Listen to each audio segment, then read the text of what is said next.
All right. Hello, everyone. Welcome back. It's Sunday, so you know what time it is. Got Slackanater today. Welcome to the show. Thank you for having me. Thank you for being on. I'm excited to talk about speed running and, whatever else comes with it. Yep. All right. So, if you want to kind of summarize what you do in the scene.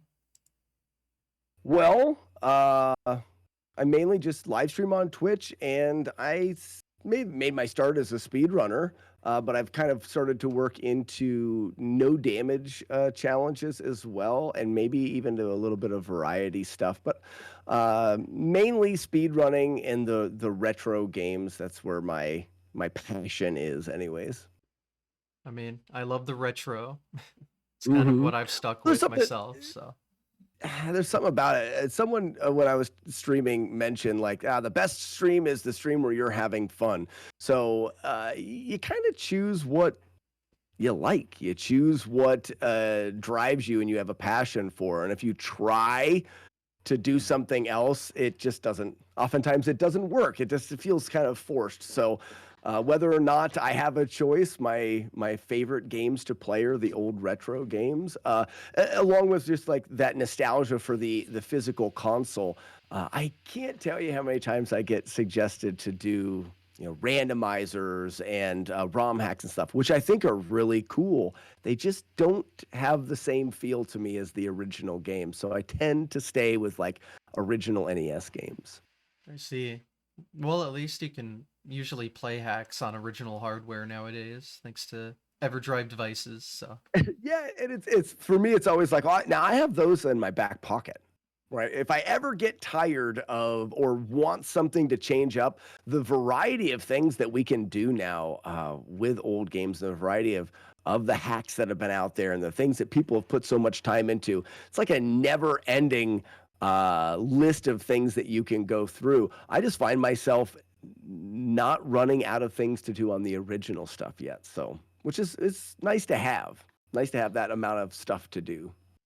yeah, video game libraries are generally quite large, although sometimes you have to go digging through the trash to find the gold, but Or just, I mean, what do? We recycle a new category in a speed run, or we take a game and we beat it in a new way. I mean, I went through Double Dragon. Headbutt only, we called it the forehead of justice. You just go through a game and put a win condition on it that's odd, and it just like breathes new life into that game and allows you to enjoy it in a different way. So we've always got those options as well. yeah, we love our category extensions, let me tell you. Some games more than others. Some games more Mm-hmm. than others. You'll get some of the mods for games, especially on speedrun.com and stuff. Some of them are less likely to allow for silly categories and stuff. But then you'll have ones. I mean, Zelda 2, game that I play a lot of, and actually the game that I started streaming with, that's got category extension after extension. There's all sorts of different categories to play there. So it kind of depends on the game. In a way, I'm all for different ways. I do tend to only speed run any percent for the most part. I'll do challenge runs of different things, but when it comes to speed running, my go-to is the any percent. I kind of like the broken games and seeing all of the potential we have in the speed run by any any tricks go. So that's where I tend to stay. Yeah, that's fair. Um, I guess that's a good segue into what you started streaming with in this scene because you just said Zelda 2, so I guess we can go Yeah, into origin my story. start was my start was Zelda 2, but really I never had any I never had any ideas or thoughts about being a Twitch streamer. I my wife and I had we knew we wanted to have a family and she wanted to have our kids close together. So I was a very free individual, and then within a short amount of time, I was married, and 3 years later, we had 3 kids. So Oh. I went from kind of, yeah, I can do whatever I want. I had a bachelor pad, a house that I had bought, I had a good job, and everything was working. I mean, and not that it went wrong, but all of a sudden my life was no longer my own. It was all about what the kids needed, and as a parent, you sacrifice a lot of that for them. And I actually started streaming kind of because of that. It originally was I would put everybody to bed. Like I'd put the kids to bed, my wife would fall asleep, and then I just needed to stay up and stare at a wall while children weren't crying and screaming. I just needed a time where I could exist where it was quiet and I could kind of think and do whatever I wanted. And I think originally it was just like watching TV, but I'm not a huge TV person, and I always did play games. You know, growing up, I went through the consoles as they came out up until like the Xbox 360, I think was the last console that I bought. And then I stopped progressing with the consoles and I kind of just stayed there and then went backwards into retro. But my start in streaming was I needed something in the evenings to do that was just for me. And it wasn't even streaming; it was just playing the games. I didn't break out my. I still had all of my consoles and games from childhood in storage. I didn't even break them out. I downloaded an emulator on my PC and I put in a USB controller and I started playing Zelda 2 again, just with the idea of going back through the game. Only when I played it as a kid, I didn't have the internet. So as I came upon things, I quickly like researched things and typed in, Zelda 2 into YouTube search. And that's where stumbling upon speedrunning actually happened. I didn't really know much about speedrunning until, seeing those first videos. And this would be right when I started about 6 years ago. So 2017, 2018. And it was a video from Lord of Ultima, who is a really well-known and good Z2 runner. And it was him playing through the game, but then he had pre-recorded the stream, but it was an offline playthrough. So he was live streaming, watching his playthrough, his new PB, but he was doing commentary over it. And he was explaining everything that he did. And it was just an explosion for me to realize how everything was done. It wasn't magic anymore. It was like, this is how you do, this is why we do this, this is how you do it. And it became obvious that this is accessible. I could actually do this. So I started wanting to speed run Zelda 2. I mean, one of my favorite games of all time. And my limitation was I had no storage on the PC. My computer was a piece of crap, and I didn't have a place to really store things. Got OBS to capture and realized that I can't save it to the computer. I don't really have room. I want to live stream on Twitch. There's the go live button, and then Twitch would store my VODs, so I could use them to submit them, and I could highlight them, and it just used Twitch as storage. And that's kind of how it all started, just out of kind of necessity, never thinking about live streaming in chats and growing communities and none of that. It was escaping screaming children. And it quickly changed over time. I had some people, come into my stream, and I realized that live streaming wasn't just playing the games, it was, entertaining, and I fell into it really well. But that's kind of how it started. Yeah, that's very interesting that it kind of just started because, oh, free storage. This Yeah, is the way to well, do it. exactly. And I was actually, I believe, running on a laptop at the time, and it was just garbage. It was too much for it to, record the everything and play the game and whatever. And with Twitch, and I was stumbling into it as well. I didn't even know what I was doing. So it seemed like the way to do it is Twitch would allow you to store everything for a month or something, and then you could just save highlights. And if it's highlighted, I could submit it to speedrun.com right through the highlights. So that's just the way that it seemed like the right way to do it at the time. Well, it worked out, so there you It go. sure did. I did There a little bit before that, in years prior to getting married and stuff, I had tried doing some YouTube stuff. I did some Minecraft edited videos and stuff. So I had a little bit of a trial at games on making videos that never really did really well. And then my wife and I did a through hike of the Appalachian Trail. And when I left for that trip, I did a vlog of it, a video documentary of that whole trip on a YouTube channel. So I had this entertaining thing. Like I feel like I was good on camera, and I didn't really like editing, but I could do an okay job of it. And all of that I think helped in the live streaming side. But I don't think I ever had it in my mind that that is the thing that I would love to do, and that is the thing that would kind of change my life in a way. Hmm. Well, yeah, it seemed like it all worked out perfectly. But for the most part, it worked out. Yeah, but the start was Z2. I quickly moved on. For anybody that's familiar with the speed run of Zelda 2, the all keys run is very long. I mean, Oh yeah. at a pretty good players, an hour and a half, and your better players, you start to cut down towards that hour and 20 minutes. Not knowing anything about speed running, and I was like, okay, this is what it is. You play your game, and if it's this long, and I realized that shorter games were really different. Another game I really liked was Kung Fu. So I started doing speedruns of Kung Fu. It was a shorter game, and it really introduced me to optimization and understanding how Nintendo games work. Like how games can create randomness and how we work against that as speedrunners and how we develop strategies. I still didn't develop any strategies. I never developed something for Zelda 2 or Kung Fu in those early years. It was just regurgitating the strategies that I saw other people doing and from the community and asking questions. It wasn't until later that I found how much I enjoyed inventing things or trying to figure out new ways and looking outside of the box and seeing what else we can do.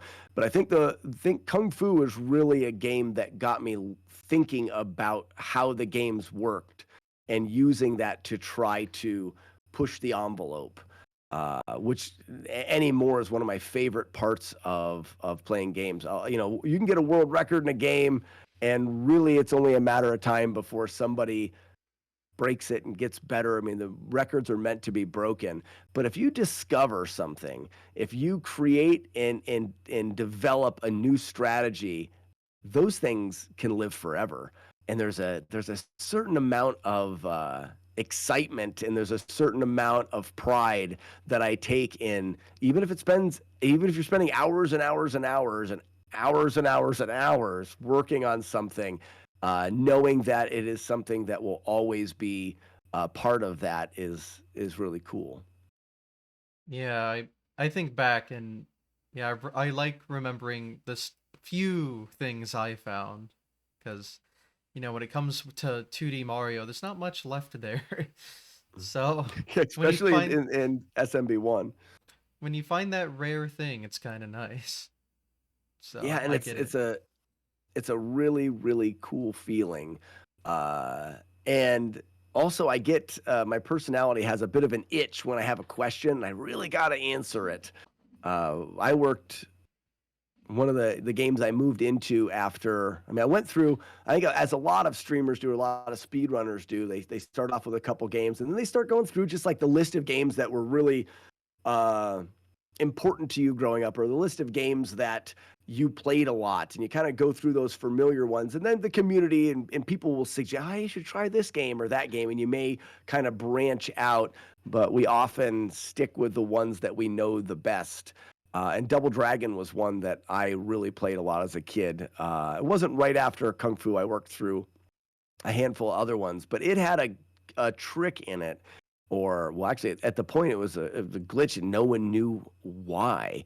And it was the one that kind of solidified me in hunting for things. But in that game, On the third mission, you've got the giant Abobo character. Most people are familiar with the Abobos, and in that, two of them break out of a wall at partway through mission 3, and it's notorious to just kill you.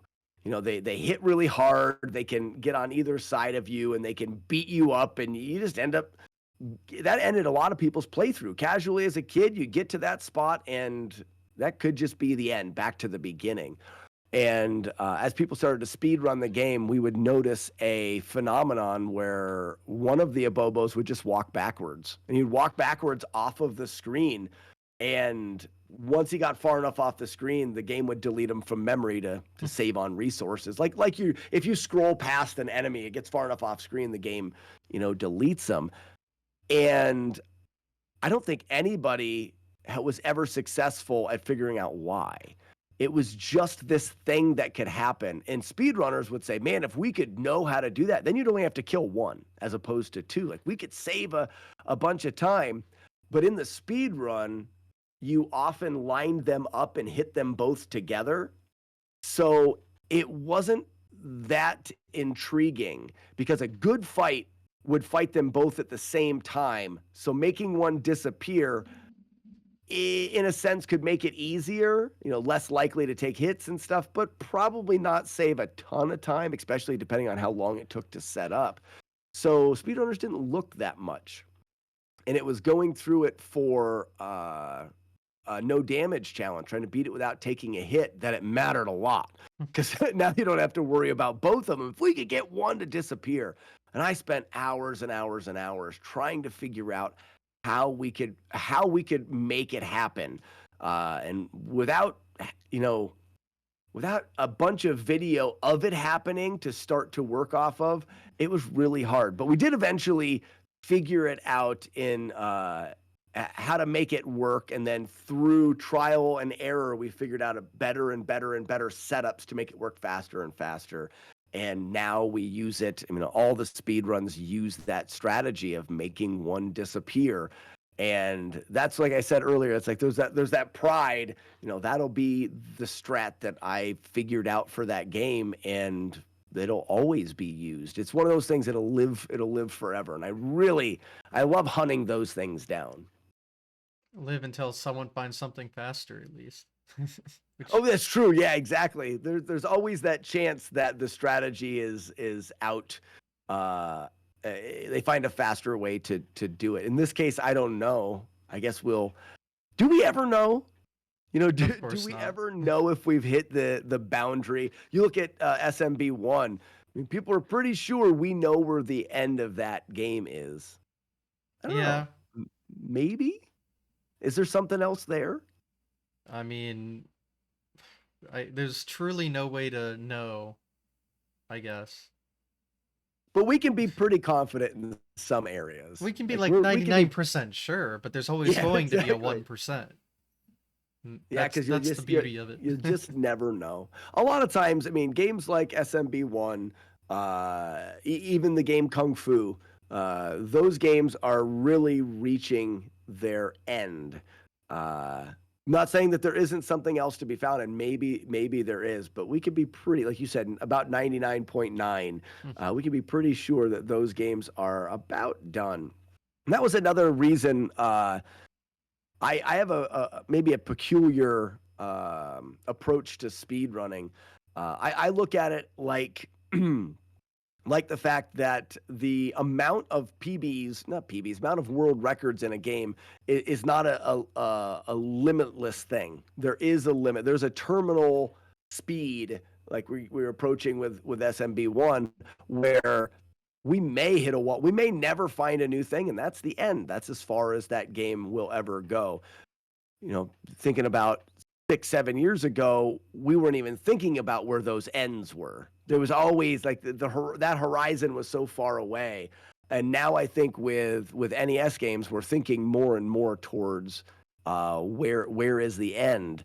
And I think about that when I'm doing speed runs, and it's given me a little bit of a thing that I do is I never break my own record. So if I get a record in a game, I don't ever grind it lower and lower and lower. And I've I've had some really, really awesome back and forth with other players where, like in Jaws, for example, Space Colonizer, myself, Zero the 14th is another runner that does Jaws. We've all went in with that understanding that if you get the record, we just leave it and let somebody else beat it. We've known how to continue to grind the record in Jaws lower and lower. And if I set my mind to it, I could just keep getting it lower and lower. But with this way of thinking about it, we've had years. We've had like 4 years of fun Hmm. pushing that record back and forth, as opposed to one of us getting, because once you get all of the timing kind of built in and you're running it, you can just kind of keep getting better and better times.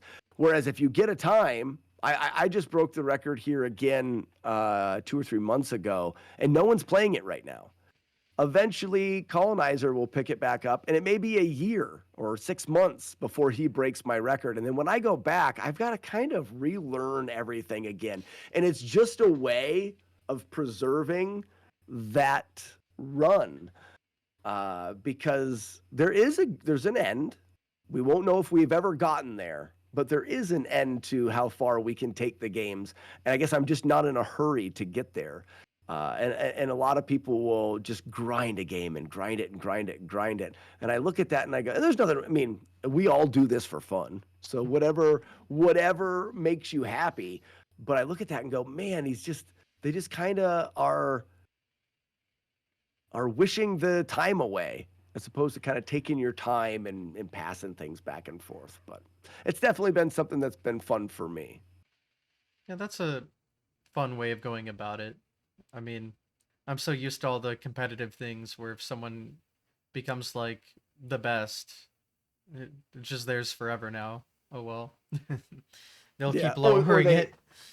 Exactly. They'll just keep lowering it and lowering it. Where I will say this, I've never lowered my own record, but I can imagine lowering your own record doesn't feel the same as getting the world record. And you get it. Like I remember the first world record I got was in Kung Fu. And I was on cloud nine for like 3 days. It was the coolest shit. And eventually I ended up losing. And that's where I kind of started that, because I passed that record back and forth with Ouija Wee. He's a kung fu runner, and he's done a bunch in Castlevania as well. There's a bridge in Castlevania named after Ouija Wee, in right before the mummies. I can't remember if that's stage 3 or not, but we passed that record back and forth for a while, and I can remember it just being awesome every time you got the record back. And I can imagine that it wouldn't be as awesome of a thing. It wouldn't feel the same if you just lowered your own record. But I guess I don't know. I've never had that experience. Yeah. I personally tend to focus more on like a goal time where I'm not satisfied until I hit that, whatever that may be, whether it's Yeah. record or whatever, you know. That's like what gets you feeling good, I guess. Well, yeah, we all kind of set those goals. In fact, I've found that to be, that's where I've kind of moved more into the no damage playthroughs. I've got this flawless nest project where I'm trying to beat as many NES games as I can, without taking damage or without making any mistakes, damage or hits or anything. Uh, and it's so similar to speedrunning in that it's like optimization and resetting and learning the game and practice. Like all of these things are similar, but they couldn't be more different in the end goal. In speedrunning, it's never ending.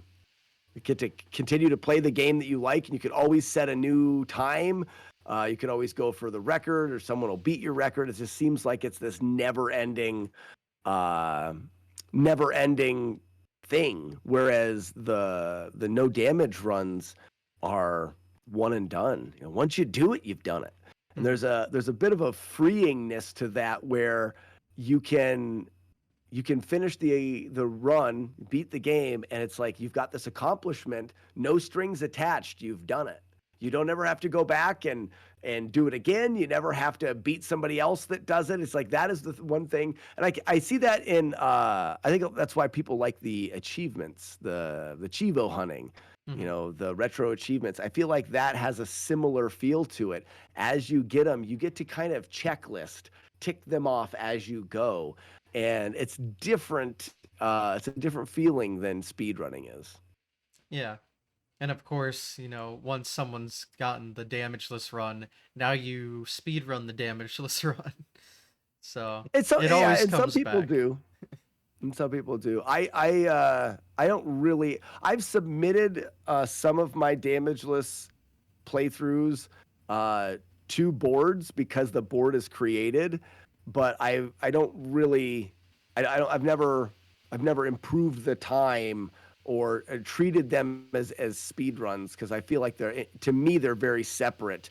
But I mean, obviously, if I have one that can be submitted, I'll do it for fun. Uh, they're definitely for me, but people do it. I mean, it's another category for sure. Hmm. It's got to be funny to like create the category, doing it, being the first to do it, and then, well, now it's a category because now it's actually possible. Well, that's what they did with Ninja Gaiden. Hmm. When I did the no damage Ninja Gaiden playthrough, it became a category, and then two other runners came out afterwards and were able to get a no damage playthrough.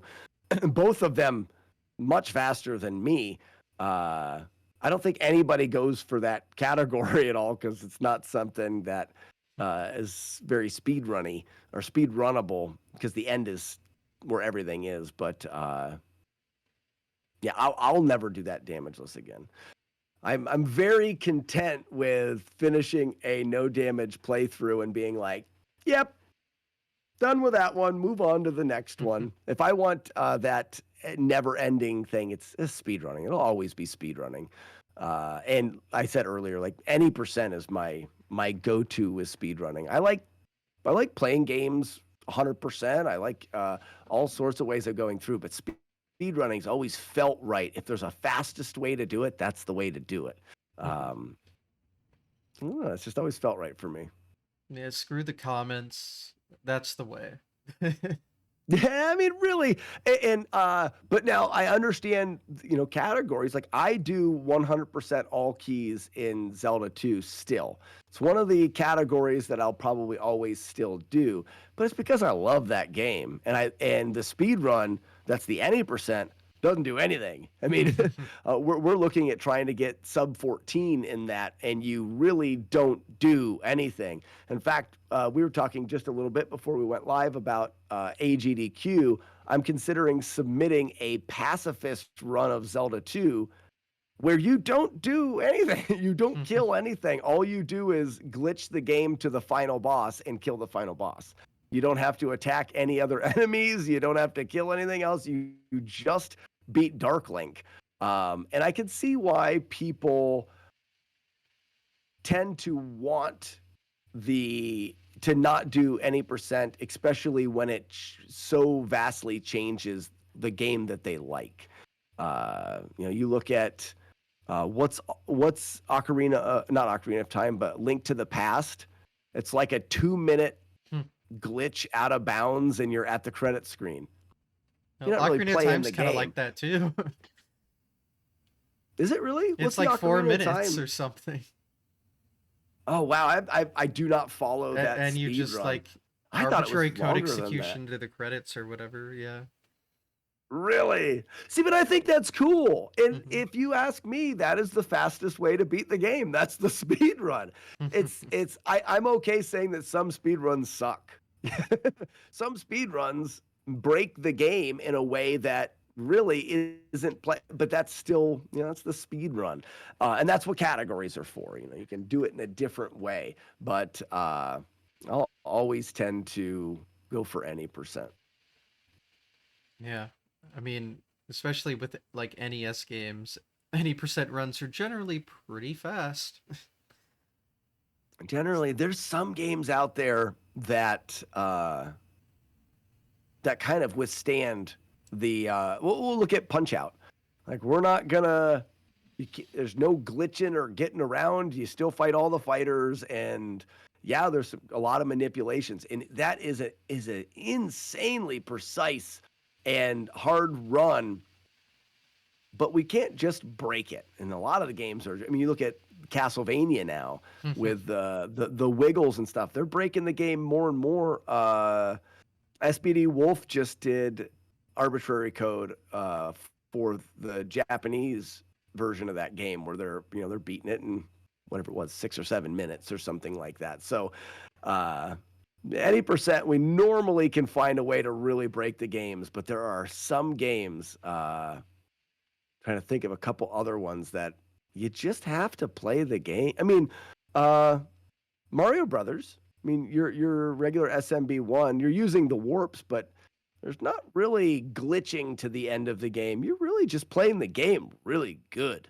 Just playing it really fast. Well, all the glitches you do are like multiple frame perfect stuff, and they save barely any time. They say barely any time. You're fighting for frames, for frame rules and stuff. Yeah, there's not those big jumps. You take a game like when I was going through speedruns of Rygar. Rygar is a pretty long action RPG. You side-scrolling adventure. You've got Rygar that takes 30 or 40 minutes, or when you speedrun it, you get to the first boss and you out of bounds warp to the end. Done. It's like you skip the whole game. Some of the games have that kind of stuff to them, and probably more often in any percent, we can find ways to really break the games. But there's those, there's the games that were programmed well enough that we're unable to have that really quick playthrough, and they're more traditional. Yeah, Joker in the chat, he's got it. The Ninja Gaiden. That's pretty much just the way the game's meant to play.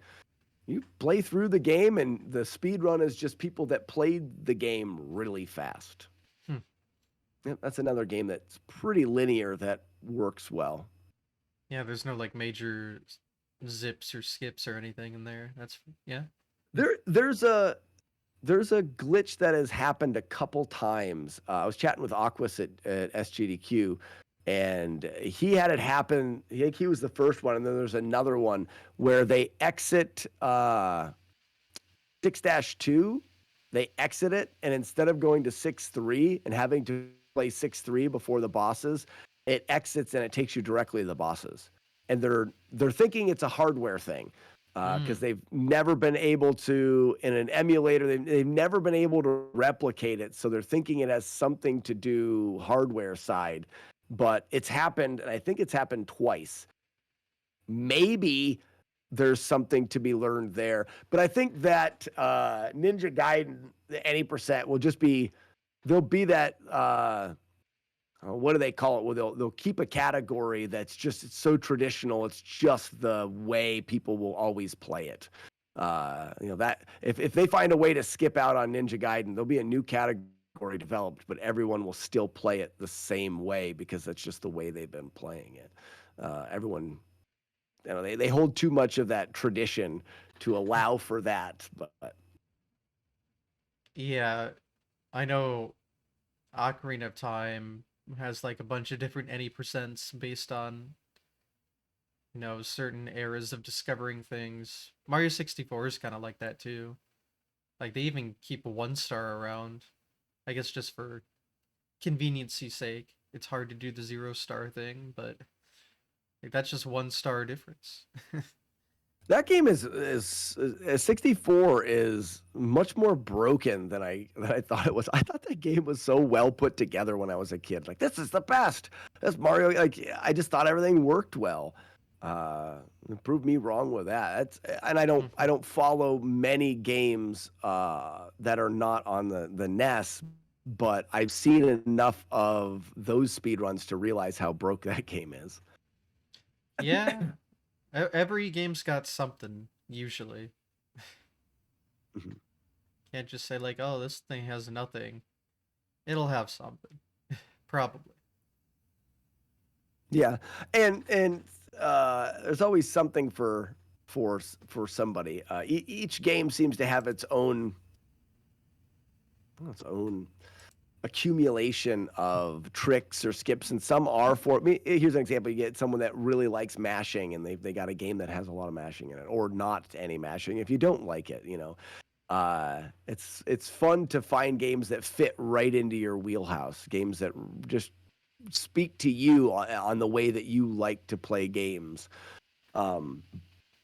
As opposed to games that just don't feel like they're any fun. Batman is one that I did a speed run of, and that game is good. It just doesn't work for me. Mm. I don't know. I don't know why. I started getting used to the movement. I started getting used to the way that the game worked and the timing and stuff, but I could just never get it. I have a decent time in Batman, but I don't know if you've ever played Batman. It controls weird. The jumping is like fixed and sticky, and it's just not my cup of tea. Yeah, I know that's a really one of those really optimized NES runs, though. It is, and maybe that's why I didn't like it. It's so hard to get a decent time in that game. It's a lot of precise movement, but I don't know. I think it depends on how it works for you. If we're looking at, I mean, you talk about Super Mario Brothers and consecutive frame perfect stuff. Zelda 2 is got a bunch now of just silly amount of frame perfect inputs to do little skips, saving more time than in Mario. But I think that works for me, whereas the Batman didn't work for me, and it was less precise stuff. Maybe it's just because I like Zelda 2 more. It's just whatever works in the game.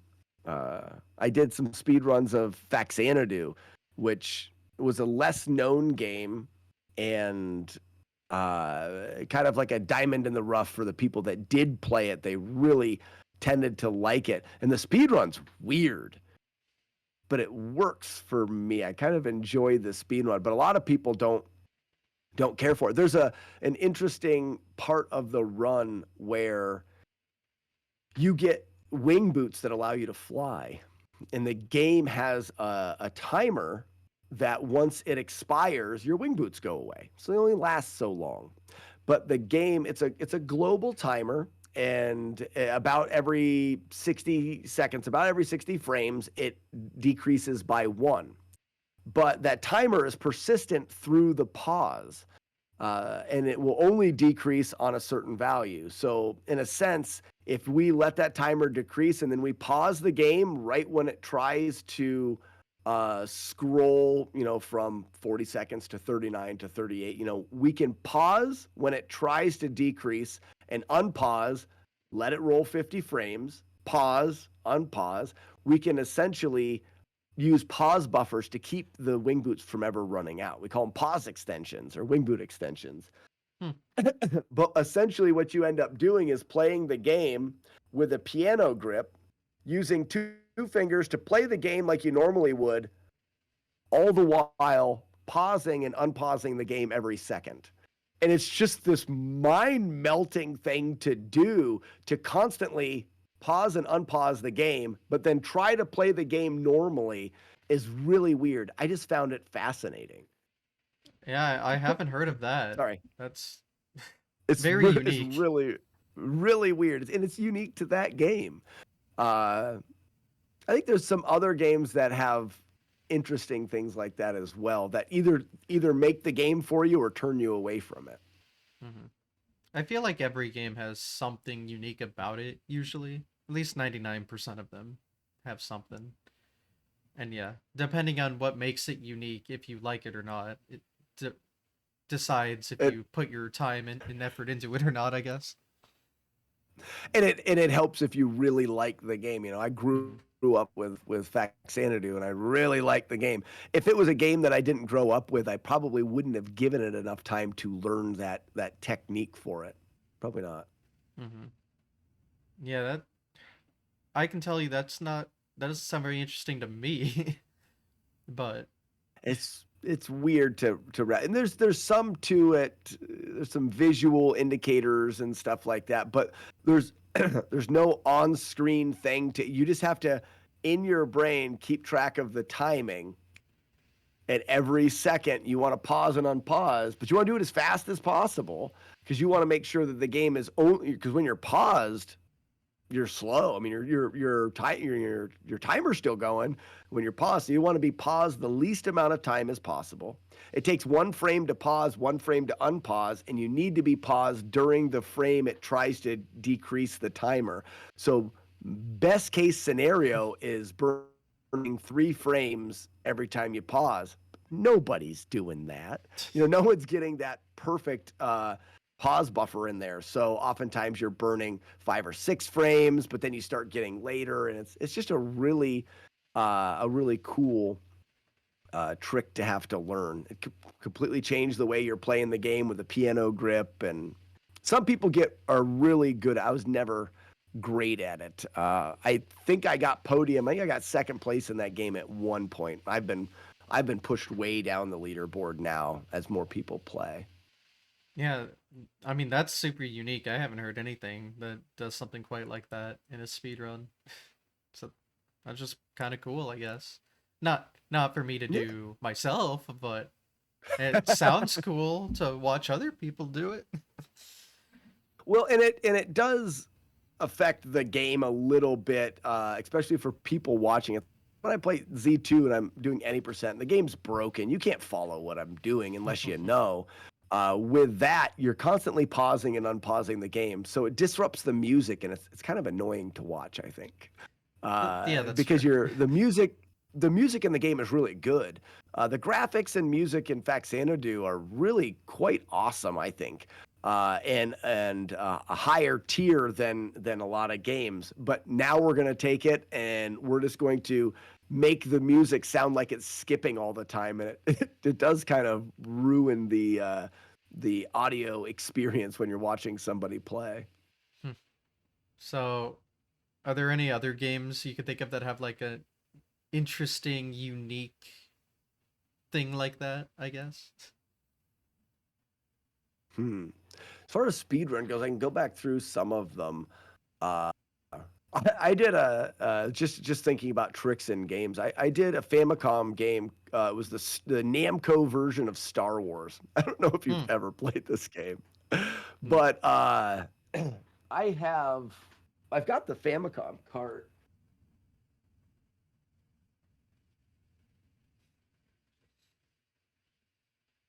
Ah. But it's got great music, like Star Wars music in it, and I really think it's got uh hmm. I really think it's got great character sprites. And you've got your Luke, you've got the lightsaber, the sound is good, and it just has a good feel for a Star Wars game. But the story is just whack. It's terrible. Like you get to Vader the first time and he transforms into a scorpion and you fight him. Later on, Vader turns into a shark and he's like Shark Vader and you've got to fight him. There's another he turns into a yeti. He turns into a bat. Like in the game, Vader is transforming into different characters. It's silly. It doesn't make any sense. It doesn't follow the canon of the movies at all, but it just has like the movement and the theme looks right. As far as gameplay goes, it's a one-shot kill, so it's a terrible game to actually Hmm. play. Once you get the movement, it's a little better. The speed run takes advantage of a mechanic in the game that I can't believe is a mechanic in the game. There is a teleporting ability that you get that just teleports you anywhere, but it's broken from the get go. Hmm. Like if you're playing the game and use it, it can teleport you into a broken pixelated screen that is just like soft lock. Like the mechanic of teleportation in the game doesn't work. I don't even know why it's in there, but it has the ability to teleport you to locations that are extremely useful in a speed run. You could just get into a stage and teleport, and it can teleport you to the end of the stage or in a spot that's really beneficial. But we have no idea how it works. Hmm. We've went through the RAM. It just doesn't work right, and we don't even know We don't even know why it works. Uh, to even get it to work in our advantage is undoable. So the speed run of that game is weird because we have to avoid. There's no way that you can use the teleport a lot because it's never consistent enough to be beneficial. But there are some spots where it can be beneficial. So it's a lot of like precise movement and then, all right, time to teleport. Nope, didn't work. Reset, go back, try it again. But I don't know if I know any games that have just straight up broken pieces to them that that we try to take advantage of in speedruns. I think that Star Wars is really unique for that. Hmm. I'll have to just mess around with that. That just sounds like interesting. The the game itself is like I said, with between the music and stuff, being that it's a one shot. If they made it where it wasn't a one shot kill, the game would probably be pretty decent to play. There's land speeders, you've got space combat where you're in the Millennium Falcon and you're shooting ships, and it's like all together pretty good. The one shot kills ruins it, and the storyline's bogus. And then don't ever use the teleporting. The rest of it, there's different, there's force speed, and there's just different things that you can do that make you go, you got blasters. It's just a pretty good game, but it's got some quirks to it that I just don't understand. One of them being a mechanic that is it doesn't work, but it's in the game. It's like they pushed it out there, and they're like, well, this can teleport you. Like, yeah, but it'll teleport you into a wall. You're like, that doesn't work. That's all right. It's just a teleporter. You don't know what it's going to do. You just let them use it. Fascinating. I love weird retro dumb stuff. Yeah, I'm trying to think if there's like back to the we were talking about that Faxanadu strategy. I'm trying to think of other games now that have a similar odd strategy to them. None of the Let's games do a I list of play. this. Well, I mean, maybe they're not odd because you're so used to the strategies themselves. You've done them so much that they feel, more normal. Possibly. Jaws is interesting because that game there is 100% scripted. I don't know if there's another game. Well, I guess going back to SMB1, I mean you're doing exactly the same thing and getting the like in World 8, you're getting all the same patterns and stuff, aren't you? At the high end, I mean everything's the same. Yeah, that is 100% scripted. Yeah, the script is just like 50 frame perfects at a world record level Yeah, or whatever. So right. But it is, yeah, it little is hard of a scripted. script, but it is one, I guess. Yeah, a lot of these other games that I did speedruns of, Kid Icarus is a really well-known game, fun speedrun. But I mean, it's a lot of the same block clips and doing things out of order and kind of glitching through stuff. So there's not a whole lot new in that game. That and Zelda 2 were part of the NES Championship thing, so I've been messing around with them now because of that. I mean, yeah, you were telling me about that. I heard that didn't they change the games quite a bit? Like SMB1, like, I mean, they've taken some of the glitches out. They've fixed some of those things for it. Is that what they did? The way it works is it's literally just the ROMs. So they work exactly the same, but the game itself will like detect if you've glitched and will rewind you and make you do it again. Oh, really? Yeah. It's interesting how it does it, but yeah. So it doesn't remove the glitches. It doesn't remove them. You can't. Yeah. But you can't do them. But you can't do them. You can, but you can't do them. And there's some they want you to not do them. There's some you can, but there's some you can't. I don't know. It's weird. But the ones that you can do, they just didn't know about. Maybe they didn't. They didn't research him enough. What are the goal? Like, I have zero experience with it at all. I haven't watched anybody play. I don't even really know, other than it's like a competitive way to play old games on the Switch. That's about the extent of my knowledge. I mean, they definitely tried to make it speed running. They have like what looks almost exactly like a life split timer in the bottom left, and it is accurate to the frame. So I mean, Okay. they tried. There's a mode in there where, so the game has like a bunch of challenges, and there's like a legendary challenge for each game. So for Mario 1, it's literally an any percent speed run, which is interesting. Okay. Um, And the goal, it's an any percent speed run, but you're not doing flagpole or a you can lot do of those you can do things, right? flagpole bullet bill. You can't do a wrong warp. So you can't do the 8-4 turn back, which doesn't save much time, but the 4-2 you have to take the vine. So you lose like 4 I seconds gotcha. over the any percent run there. But for example, since you were saying like Kid Icarus, that's doing the first dungeon, like the whole first dungeon. Mhm.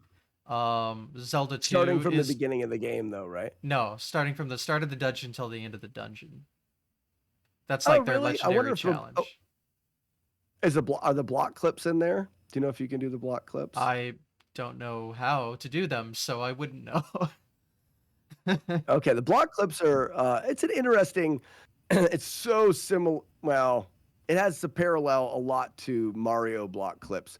You can kind Mhm. of clip into blocks and the blocks push you out. So when you jump into a block in Kid Icarus, if you turn around, it pushes you the other way. I mean, it's pretty The much classic, yeah. SMB1, yeah, block clipping. But you can use it in the first dungeon to skip a lot of it. I would imagine they I'm gonna probably say no then. I'm gonna yeah, say yeah. if you use the block clips, I believe you go to the right one room, down one room, block clip, right to the boss. Damn.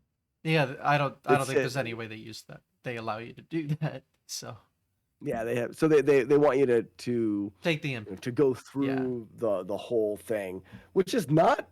There's the swarm rooms. That's actually I was having that conversation about Kid Icarus uh, not too long ago. It's one of the games that I don't know if I'll ever finish a no damage run of. I don't know if you've tried it with the championship cart here, but the rooms that you go into and it creates 8 random enemies that move random. I call them swarm rooms. They Hmm. can be a nightmare. They could just be so unforgiving, and sometimes they can be fine. You know, Hmm. you go into them and you roll the die, and you get an easy one, you get a hard one, and I always felt like when I was at the top of my game, I'm about 50-50 getting through that room without damage. 50-50. Half the time I can get through and keep safe. Half the time I take a hit.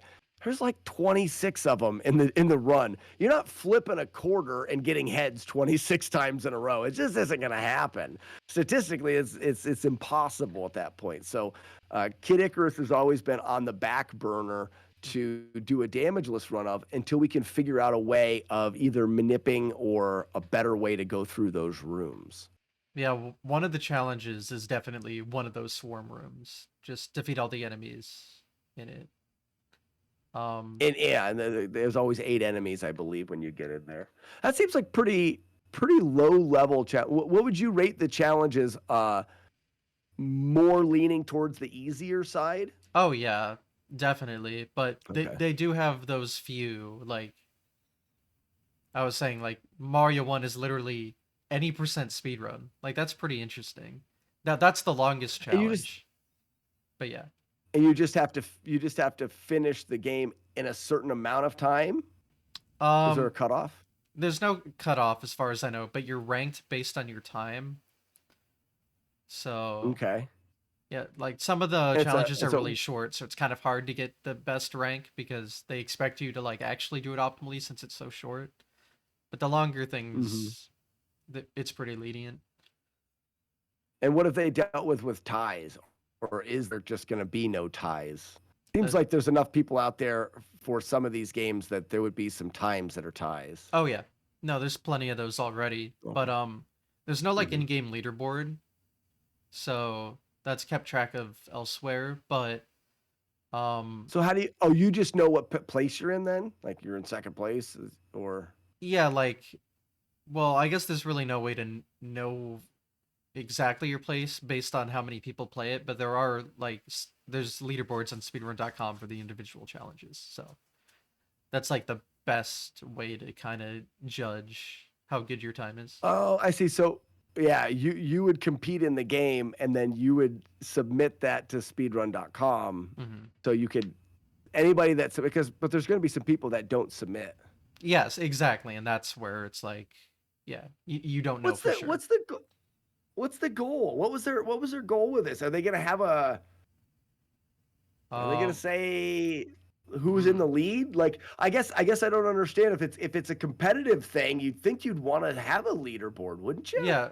You'd Well, want to know how you stack up against other people. I'm talking about the speedrun mode. They do have like weekly challenge mode where they take like three of the, for example, they take like three of the challenges randomly, and then like your best time that week, they do put you on a leaderboard for. So there's that.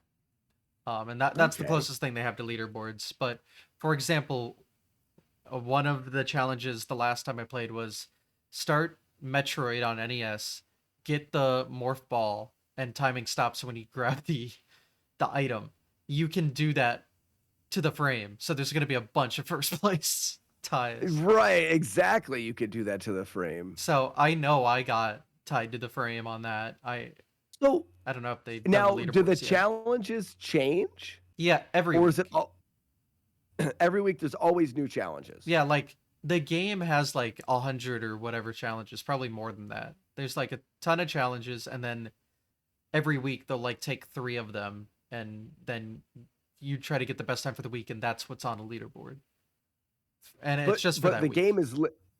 the game is limited to 100 challenge. Like they're not coming out with new ones. There's I 100 I challenges. doubt they would do more. Yeah, that's the Really, that's Nintendo way. interesting. Yeah, I don't So know, but I doubt theoretically, it. you could master all 100 of them. Yeah, Like, the, I guess. yeah, Hmm. something like that. I just haven't. I've had so many.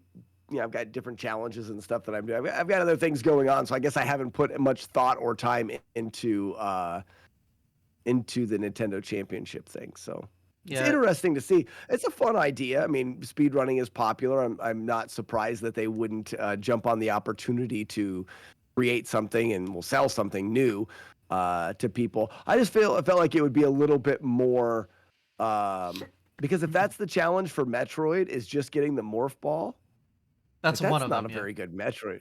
yeah. Oh yeah, like you said, there's more There's per game. multiple. So There's there's multiple per game. That was just the one okay that was chosen for one of the weekly that week. things. Yeah. Yeah. And but you can play any of the challenges whenever you want. There's just no leaderboard for them unless it's part of the weekly thing. Or unless you submit it to speedrun.com, but that's a separate thing. Yeah. Oh, I see what Jodosh is saying. The game puts your time in tiers, so you Hmm. aren't trying to get number one in the world. You were just trying to earn S tier. Yeah, they Like have you as a player.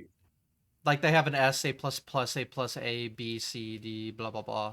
And then yeah, there's like Okay. timing cutoffs per tier. Like I have S tier and everything, because of course. But so once you do that, it's kind of over. But then like every week you can come back to the game and you have to try to like get it the best time when there is an actual leaderboard involved, I guess. So there's a reason to Yeah. come back every week and try again, I guess. Come back every week and you go through 3 of the ones that you've done before, Hmm. and you try. You have that week. You don't have a limited number of tries. You just have that Yeah, week to you have a get the limited best time. in it. Hmm. Yeah. Yeah, It's interesting. And it's then at the interesting. end, there's a leaderboard for that week, and Hmm. you can be on top of the leaderboard for the week, and then it just kind of goes away, and you do the next one. Yeah, and there's a global leaderboard and then a birth year leaderboard, which is interesting. But why not? Hmm. But the coolest thing about that game, the thing that's most like a speed run to me is and I was trying to talk about it earlier when I was talking about the legendary challenges. Like there's a legendary challenge for each of the like 13 games. If you beat every challenge, you unlock this mode where you have to do all the legendary challenges in a row. And so it's kind of like Mm. the big 20, um where you have like a a goal in each game and you have to do it quickly. And then like there's like an actual they give you splits too for each game. So it's kind of Okay. cool in that way. So you just do And I'm all the sure, legendary trials. and that right there is probably a speedrun.com category. Oh yeah. That's one of the main, that's probably the main one. Yeah, that So makes so that I've done makes that. sense. Yeah. Yeah. So how competitive is the leaderboard? Pretty competitive, I bet. Probably not that competitive right now. I'm sure the top times are pretty good. I think the record's like 2 minutes faster than mine, but I didn't put too much time into mine. But I'm trying to remember Right. what it all is. It's I know the first one is you do a Donkey Kong run, which is just beat the whole game essentially, which is like a It's minute. like three. Yeah, it's like three. Yeah, Yeah. but you can't do the ladder glitch, so because of course you can't. Um, I know I think Ice. I think that's they missed the mark on that. They should have had they should have left the glitches in and tweaked the Yeah, challenges. but I really think they should have. oh well. I Yeah. Oh guess well. Right. they don't want you breaking their precious games, even though you still can do That some things. we already did. We already Yeah, did. exactly, right? But yeah, I know Zelda 2 is, I think it's the first dungeon. You just do the whole first dungeon. So that's like 2 minutes, 2.5 minutes if you're good, I So you guess. get to Horsehead. You kill Horsehead. Yeah, yeah, yeah. Do you have Um, to collect the candle? You wouldn't have to collect the yes. candle. Oh, You do? I think so. You have to go to the left after the elevator and get whatever. Oh, it's the keys. What's the Yeah, can? you'd I have guess to. you don't. It, I don't know what the candle is after the then. elevator, you'd have to go get the key to the left, and then you would Mhm. go back to the right and grab one more key, and then go down to Horsehead. Yeah, That's that's what actually you have to a do. that's a category on speedrun.com and was before this came out. Was just we called it Sarah Jessica Parker percent Oh my because god. Horsehead's got a because she's got kind of a long face, Oh my god. No, but very I know what you're nice. talking about, but oh my god. Yes, but you start from the Uh, beginning of the dungeon, timing stops at the end of the dungeon. So, or oh, you don't start at North Palace, so correct. So you just, yeah. yeah. So it's like two and a half I think minutes the if you're good. speedrun time from North.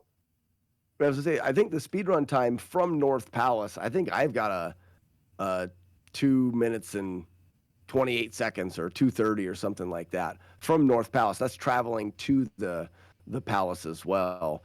Wow. So I'm Well, pretty sure. I- What's the let me see what the record is. And I could just be misremembering as well. But I'm pretty sure maybe it's 2:38 or maybe it's 3 it's 3 minutes. yeah. I mean, that would make sense probably. So, uh oh, they have it down here as Horsehead probably. So I want to. hmm. Where is the? I didn't submit a time for this. I'm looking for where category extensions are. I don't know my way around speedrun.com, I guess. Usually if you go to the main board, there's like a link somewhere there for the category extensions, but Yeah. It doesn't. Oh, there it is. Found it. all right. Found it. We're getting Oh somewhere. my category extensions. There's like 40 of them. Mario 1 has like uh 50 plus, so yeah. Yeah, three. Okay, so it's 3 minutes and 20 some seconds. Yep. So okay. you're two. Yep, that makes perfect sense. Okay, so it I takes just like a had it minute to wrong. travel It's there. Okay. yeah, Got it, probably got it. Okay. somewhere Well, around yeah, there. that makes that works out then. Yeah, Mhm. so I'm trying to remember each It's an challenge, but it's an interesting category. I think game challenges like that are fun. My thoughts on category extensions is it. I feel like it needs to bring something new to the table. You need to do something that you don't normally do in another in another category. So with Horsehead, you're not really doing anything different. When we get there, yes, we go and get the candle, but you're just going and getting the candle and turning around. So you're just skipping out on something that you do. Uh, I guess you can say it's different because we don't kill enemies, we just damage boost through them. So there's a little bit of a difference there. But to me, Horsehead is, it's just, if you're going to do a different category, let's have it go to a place. A good example is I'm trying to push for the pacifist. There is a pacifist on speedrun.com for Zelda. Is it in category extensions? No, it's not. It must be in I guess it's not anywhere. Huh. Anyways, there used to be a guys that tried to go through the entire game. Pacifist. You try to go through the whole game and you only killed the bosses, which wasn't very fun because it's so difficult. You just died all the time. They would just die and restart and try again. And it was more of like less of a speed run and more of just brute force your way through with that limitation that you can't attack anything but the bosses. But we found a way that you the end slowly with the glitches in a quick time. You weren't just throw the games involved and only fought Dark Link. And in order to level your character up, you collected points bags in the overworld, and you went to screens and did things that you never do or never visit in any, because those point bags are there's no reason for them in any other playthrough. So those rooms are visited in this route, and it wouldn't be visited in any other playthroughs of the game. And I just thought, like, that's something that's unique. You're doing things that you don't do anywhere else. I feel like that's a good reason for a new category, because it's very unique, and it's exploring places of the game you don't do it, and doing things in a way that you would never do them unless that category existed. Yeah, just speaking of pacifist, I know I've had the record in Mario 1 pacifist. That's not terribly different, but yeah, because you'd only kill Bowser, right? Is there any way to get past Bowser without killing him? Well, what we say is timing stops when you grab the axe, so he's not dead yet. Yeah. Yeah. You've technically beat the game once you grab the axe. So yeah. And that's the only enemy. How many enemies do you normally kill in a normal playthrough? I guess the route would be slightly tweaked, right, to just avoid some Goombas and stuff. There's a couple that make the run easy. Like one, you stomp a Goomba and it despawns one that makes a jump. It turns a frame perfect jump into something trivial because it despawns something that's in your way that you can't do. So then you're adding a frame perfect there. Like, you can't do the bullet bill glitch because stomping on a bullet bill, you can't do that. Yep. So you wouldn't be able to do that. What used to be hard is there's a pacifist and warpless category, and that is, there's a lot more enemies you have to not kill. I have the record in that right now. Yeah. But anyway, like that's killing, cool. Like there you can't kill Bowser with fire, so you have to just grab the axe. And that's the way around that because in that, I bet you that run coming from, I don't know, but from your perspective, it's completely different than any percent no warp. I mean, it's like you're jumping in different spots, you're avoiding things. It makes it different, and that's the why pacifist warpless is very different from warpless. The pacifist 90% is just a little bit different.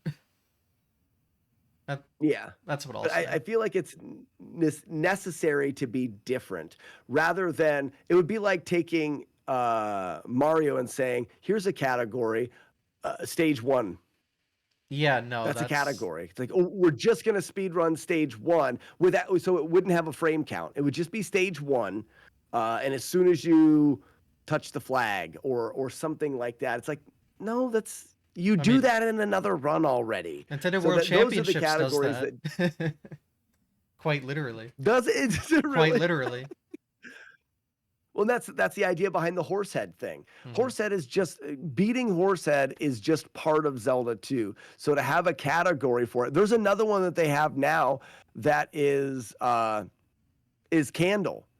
Just acquire the candle. Hmm. just get that item. You get that item in the game naturally. Like, why do we need a category to see who can get the one item the fastest? Hmm. That's what I just think some of those categories are silly. And it's just people reaching for new ways to play the game, which I'm not opposed to. I just myself don't find myself running those ones. But like for the Mario pacifist, especially the warpless, that would be really interesting to route and feel like a completely different run. So I can Yeah. understand that one for sure. Yeah, and I did route that. It took a while. Yeah, I bet. It It, surprisingly all now, lined up pretty well though. So that was nice. I went through the Mario games for my no damage challenges, but I don't put restrictions on those challenges. So I don't do like no warps or anything like that. So I just went through them without warps. But you're pretty much doing that in either category, warpless or any percent. You guys don't take hits really, not in that No, game. it's just hopefully you don't get hit by Bowser at the very end of the game because the hammer pattern can be different and you have to challenge optimally. But Okay. if you route it good enough, it's not a problem. So yeah. And it's never worth it to get. It's never worth it to get fire to take a hit or anything. No, you get fire and then you keep it to the end. That's what's optimal. Okay. So yeah. Yeah. In warpless, of course, but yeah. You don't It's funny. take Go ahead. damage. Yeah, it's funny having my kids play games because I don't force them to, but I greatly encourage them playing old games. There's something about them. There's something about the puzzle solving and the simplicity of a Mario level by level by level game as opposed to the overly complex modern games that we have. Especially a lot of them are just trying to get money out of you.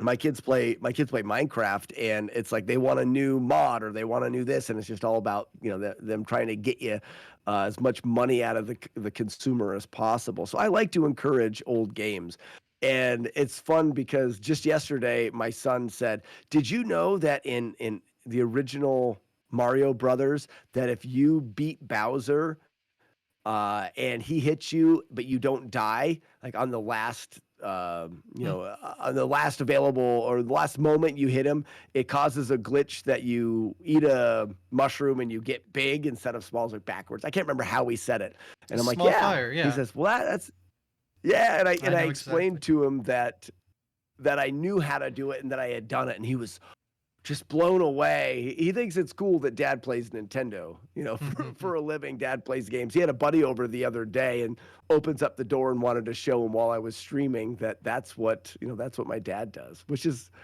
as someone who grew up on a farm and my dad milked cows and called it the damn Nintendo, like it's just blows my mind to think that that's what I am doing. But it's neat because gaming is a huge part of the world now. Hmm. And where my dad was trying to get me prepared for being an adult, and video games were not getting me prepared for being an adult. Whereas now, being part of the video game industry can be a great uh, uh, job, a great career path for kids to follow. So supporting my kids' desire to play video games, and we're building a video game, and I'm helping them learn how to program games and stuff like that. Wow. It's just a whole different world, as opposed to where it just was a thing that was frowned upon when I grew up. That's awesome. Yeah, I mean I grew up with the NES and I'm 25, so obviously it was just around because my parents had it, but I grew up with old games, so forever I've had an appreciation. Like I've always been super into the whole history. So like Hmm. Atari to now, like that whole thing just is interesting to me. But yeah, I mean, I've stuck with the NES more than anything else, especially in the online space. That's like all I've done for the most part, just because of that like nostalgia. And so when you grew up, your parents had a Yeah. physical NES and carts and stuff? That's cool. I beat Mario 1 before my mom ever did. And she had it in college, and I was like 6 or something. I don't know. That's So, awesome.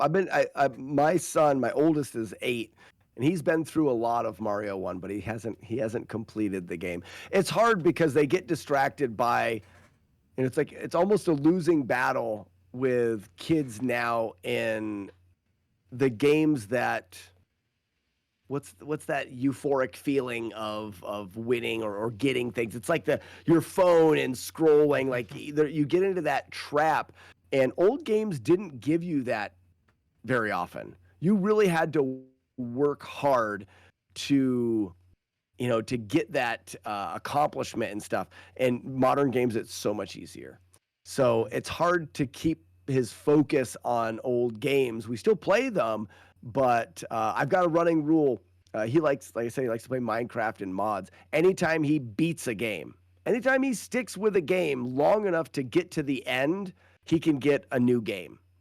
I Hmm. will buy him any game that he wants, but he has to beat a game that he has, which sounds easy enough, but it's hard for kids nowadays because it's hard for them to keep focus all the way to the end of a game because as a game gets harder, they'll just move on to something else that's easier that allows them to you know, get that euphoric or that feeling of that you get playing games and something, and get them without completing them. So I try to encourage beating games as much as I can. Yeah, I mean, I definitely have had many issues of like playing something halfway through and then abandoning it for years and never coming Yeah. back. So I'm trying to, if I play something, to just try to complete it. But yeah, I mean, depending on the length, especially, it can be hard to do that. Well, and I'm 40, so growing up, that was the game that we had. I mean, we didn't have, my uncles had an Atari, or it was an Atari at my grandparents' house. I remember that, and I'm pretty sure it was theirs. And then our first console was the NES. So when we were playing Mario, you couldn't stop and go play Minecraft. It wasn't an option. So when we were playing Mario, if you wanted to play video games, you played the ones that you had, which is which makes it easier to complete games because you didn't have any other option.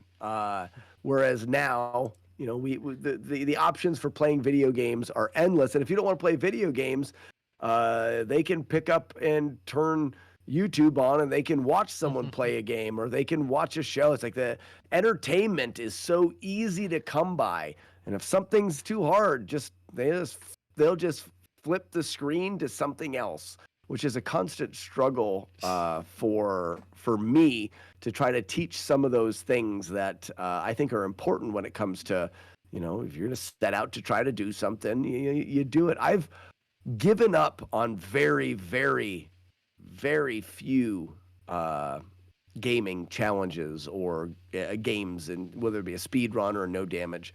I can't really. Batman, I didn't put as much time in as I planned on putting into it, but I still got a decent time in Batman. But as far as that goes, I really think there's something for sticking with something for as long as you can, for at least as long as that you set out to. Hmm. That's actually interesting. Is there any like speedruns or challenges that just had to be like, nah, can't, can't do it? Well, Batman was supposed to be a 90-day speedrunning challenge, and towards the end of it, I went through and and got sidetracked and did a damageless playthrough. So I Mm. didn't probably put as much time in, but I definitely didn't put as much time in as I was supposed to with the 90-day challenge. Um, Not really, to be honest. There's most games that I've set out, like I said, Kid Icarus. I'm not done looking at that game, but for now, I don't see a no damage run being done just because statistically, you look at the numbers, if I'm 50-50 and there's 20 some of those rooms, it's just not going to happen.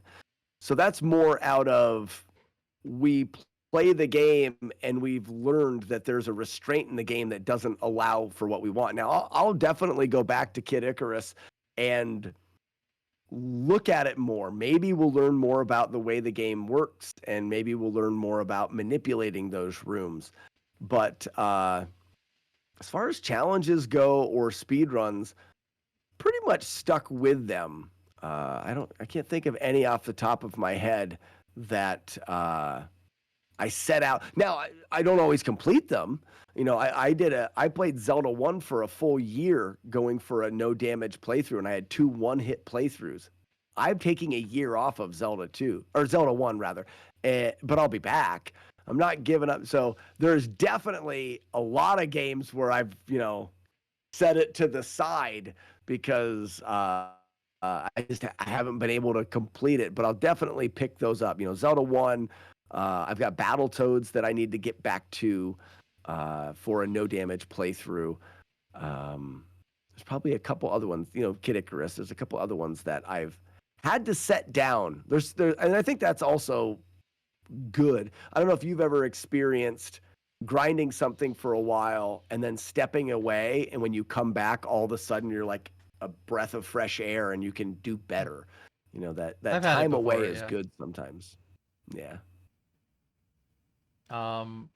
So speaking of the no damage playthroughs, I'd like to get more into that. I know, I know about a couple of the ones you've done, but I'm sure you have a whole list. Like you said, you're trying to beat as many as possible. So, if there's any highlights from Yeah. that whole? So I started with Ninja Gaiden. Oh, that was the first. That was Ninja Gaiden was the start of the whole thing. It's Oh actually wow. started with a speed running challenge. So in this stream, Weevil of Doom challenged me to see how close I could get to Arcus's record in 90 days. And he put like $500 on I couldn't get within 5 seconds. And I didn't. He was Yeah. right. I wasn't able to do that. I got my ninja license pretty early on, and I was going to try to go for sub 12, but I never ended up getting a sub 12 in the 90 days. What's a But ninja license it again? was 1230. Sub 12. Okay, got So, it. yeah, sub 1230. So, which is pretty doable with some time. I think it only took me, I don't know, a couple weeks of running. I think I learned the game for 2 or 3 weeks, and then I ran for a week or two, and I had that. It's definitely an achievable goal for anybody that wants to set out. It's a good first mile marker for that game. Pushing it below 12 minutes is a whole different ball game. And then, obviously driving it farther than that takes a long time. But it was during that grind that the question was asked about a no damage playthrough, and chat was kind of divided. Some people in chat said, well, that it's impossible because of the demon head. And then other people said, well, but you can kill the demon head. We've seen Arcus do it or whatever. And I remember on that day, like going, okay, looking through all of the information. And at the end of the stream being like, why hasn't anybody ever tried this? It's obvious that it is possible because of the mashing technique, and being able to kill the demon's head is a possible thing.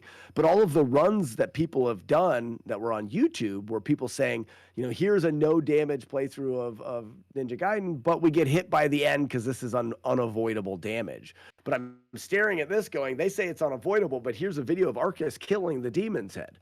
So it's obviously, possible. But even Arcus at the time said it's possible, but it's technically or theoretically impossible because no one's going to do it. No one's going to be able to kill the demon's head after playing the game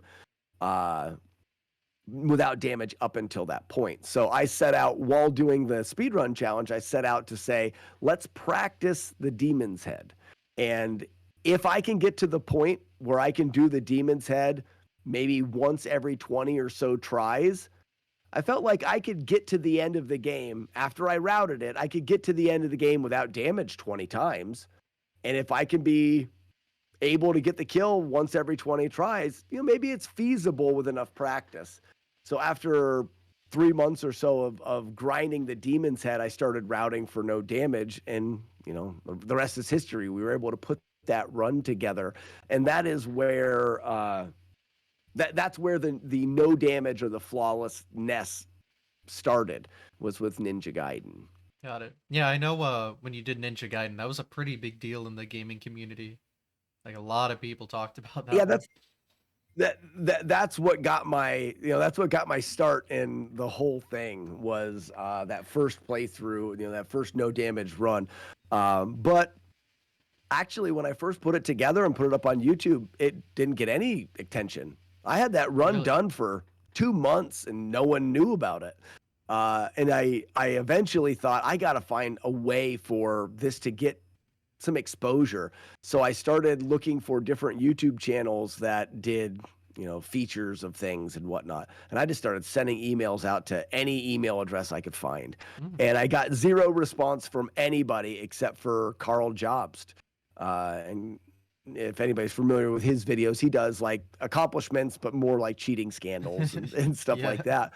But Carl reached out and said, I think this would be a good video to cover. And once he covered the video, that's where everyone started to hear about it. But it was done months before that and may have just continued to be unknown if I didn't get Carl to cover the video. And that was just, it's like winning the lottery to have someone respond that was willing to do the documentary on it, so to speak. So, and then, like I said, I worked through, you were mentioned that I'm doing a bunch of the NES games, but I've worked through, I don't know if we're quite at 30 of them now, but Wow. I stick with more popular games, notoriously difficult games.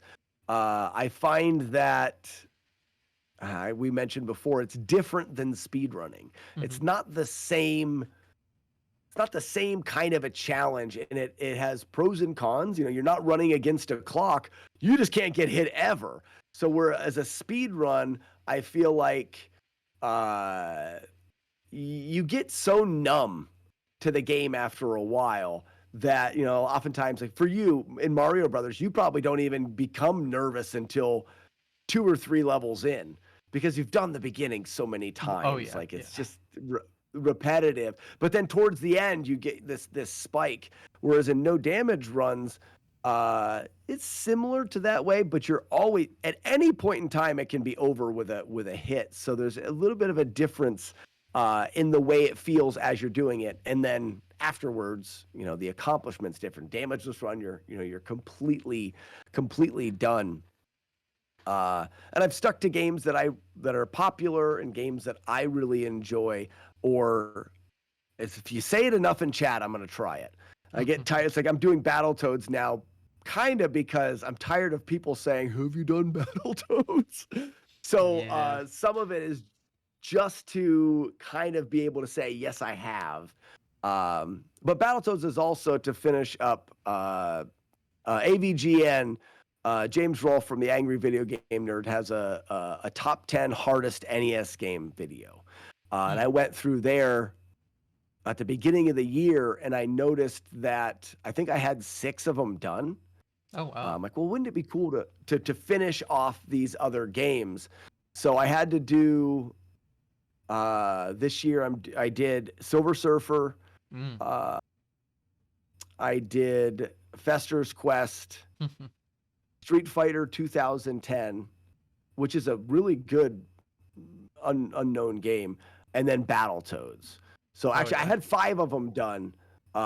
If I do and I've done Silver Surfer, Fester's Quest, and Street Fighter. So if I do Battletoads, I will have done 9 of the games on his list, and I'm not really considering number 10 to actually count. He has on there uh, uh, Dr. Jekyll and Mr. I was gonna Hyde, say it's which I probably don't. Jekyll and Hyde. And Jekyll and Hyde, there's a couple different ways of thinking about it. One is in order to beat the game, you have to turn into Hyde and fight the final boss. So you can't do that without getting hit. The Mm. game is actually designed for you to take hits so that you can turn into Hyde. So the game design itself doesn't really. Maybe you're allowed to turn into Hyde one time just so you can beat the game. But then you start to get into these weird, like, well, did that really count? Is this really a no hit because you got hit? Or there is a way, I mean, you can get to the end of the game with Jekyll without turning into Hyde, but some people don't say that's the real ending. And to be Yeah. honest with you, the game is a piece of garbage. Really? The game, yeah, the game's not good. So it kind of comes down to is it is it something that will be fun for people to watch? Will we enjoy playing it as a stream, as a community? And the answer is no. It's just not going to be any fun. And I know that it doesn't really work well for the game. So what I did is I actually reached out to James to see if he wanted to do some kind of collab on his top 10 games and then someone beating them all with the idea that I don't know, have you ever seen the movie Office Space? I have not, but I've heard things. Office Space is a silly office movie, and a guy just does whatever he can to get fired, and it's kind of not working. But that's not the point. There's a spot in that movie where it's a kind of an iconic scene where the whole time in the office the fax machine is plaguing everybody. It never works right. They're always mad at the fax machine, and it's this ongoing trope of this fax machine is like the thing that everyone hates. So they, part of the movie, they drag it out into a field and they all bash it to pieces with a baseball bat, and it's got music going in the background. And I pitched the idea that if we put a video together, we'll beat 9 out of the 10 games perfect, but the only perfect way to actually play and beat Fester's or Jekyll and Hyde. Dr. Jekyll and Mr. Hyde is to just break it into pieces because it's a piece of garbage. So get both of us out there to walk out with baseball bats and do a spoof, a parody off of that scene from the movie, because Angry Video Game Nerd is always doing movie parodies, with the games and stuff. So you do that movie parody, and then it'll keep me from actually having to beat the game. That's a fun idea, but yeah, hopefully it comes together. It seems promising. I've got responses anyways. Oh, I cool. still have to beat Battletoads. Yeah, that's fair. I can't. I have to actually complete it, and Battletoads is not an easy game to get through without damage. It's not probably as hard as some of the other ones, but it's definitely a challenging game, and a lot of the challenge ramps up because really the final boss of the game is the worst part. And anytime you've got a game, whether it's a speed run, whether it's no damage or whatever you're doing, when the very end is the hardest part, that sucks. Oh, That really God. sucks. Hey, you did Ninja Gaiden though, so must be fine. Ninja Gaiden's, I think it was a 16-minute playthrough, 16 or 17, and Battletoads is going to be an hour. So Yeah, there's that is fair.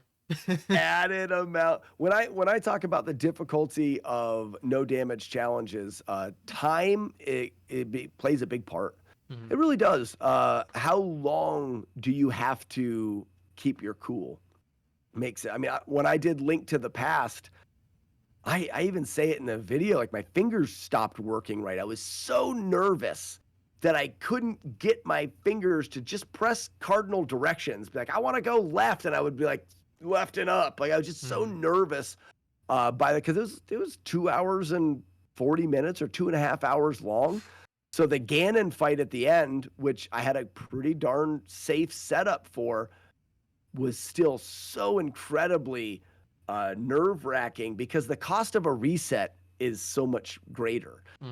Getting hit there, all of a sudden you've got to go back through 2.5 hours of perfect gameplay again. Whereas in Ninja Gaiden, you took a hit 15 minutes later or 10 minutes later, you can be back where you were. It was the consequence was not nearly as bad, which really makes it less anxiety. There's less of a buildup there. So Battletoads being an hour long really allows that last fight to be quite nervous, quite difficult. Got it. Yeah, I didn't think of that. Yeah, I stick to short runs because I don't know if I have like the mental capacity for multiple hour things, but maybe. Yeah. And if you're like me, I like the optimization, and shorter Mhm. runs tend to be more optimized because they can be. They can have that level of precision. Yeah, I'm the kind of person that's never satisfied. So I need things that can like almost be perfected so I can be like, okay, I can actually never have to play this again. Because you've done it perfect at that point. And that Yeah. well, maybe you should do no damage playthroughs because then you get Mm, that satisfaction. maybe, It's a but it's I a don't know. whole different can of worms. No Yeah, damage that's something playthroughs. else. I'd rather just if I was gonna play like harder retro games for like for a playthrough, I just do a playthrough. I guess I don't know. Yeah. Well, no damage. It's I think it's a little bit of a misconception that they're more difficult. Speedrunning, you're locked into a strategy. Like Mm. this is the fastest way to go. Like good luck getting away from flagpole glitches. You can't. That's what you have to do if you want to go fast. So it's like Yep. with no damage run, it's kind of freeing because it's like, well, this is the way that a lot of people do it, but I can do it however the hell I want. If I want it to be, if I want to take an extra minute and walk out of this room because it'll unload the enemy and I go back and he's not there, I can do it. You're not constrained to any particular strategy. You can develop and choose your own adventure when it comes to what strategies you use. Obviously, they have to allow you to do it without getting hit, but you're not under a time constraint. You're under a no damage constraint, meaning you can come up. There could be 10 different ways of doing a level, and every way is just as valid as the other one, which is a little bit freeing in the routing part of it. You're not stuck to any route. Uh, I I do weigh speed a little bit in there because, as you know, the longer it takes you to finish an actual attempt, it has a major effect on how long you have to play. If you can beat a game in 20 minutes, but you play it so safe it takes you an hour and a half, you're adding way too much time. Now it's going to take you a long time to complete the challenge. So there's a little bit of a balance there, but you really do have uh, more freedom in the way that you are routing for sure. Hmm.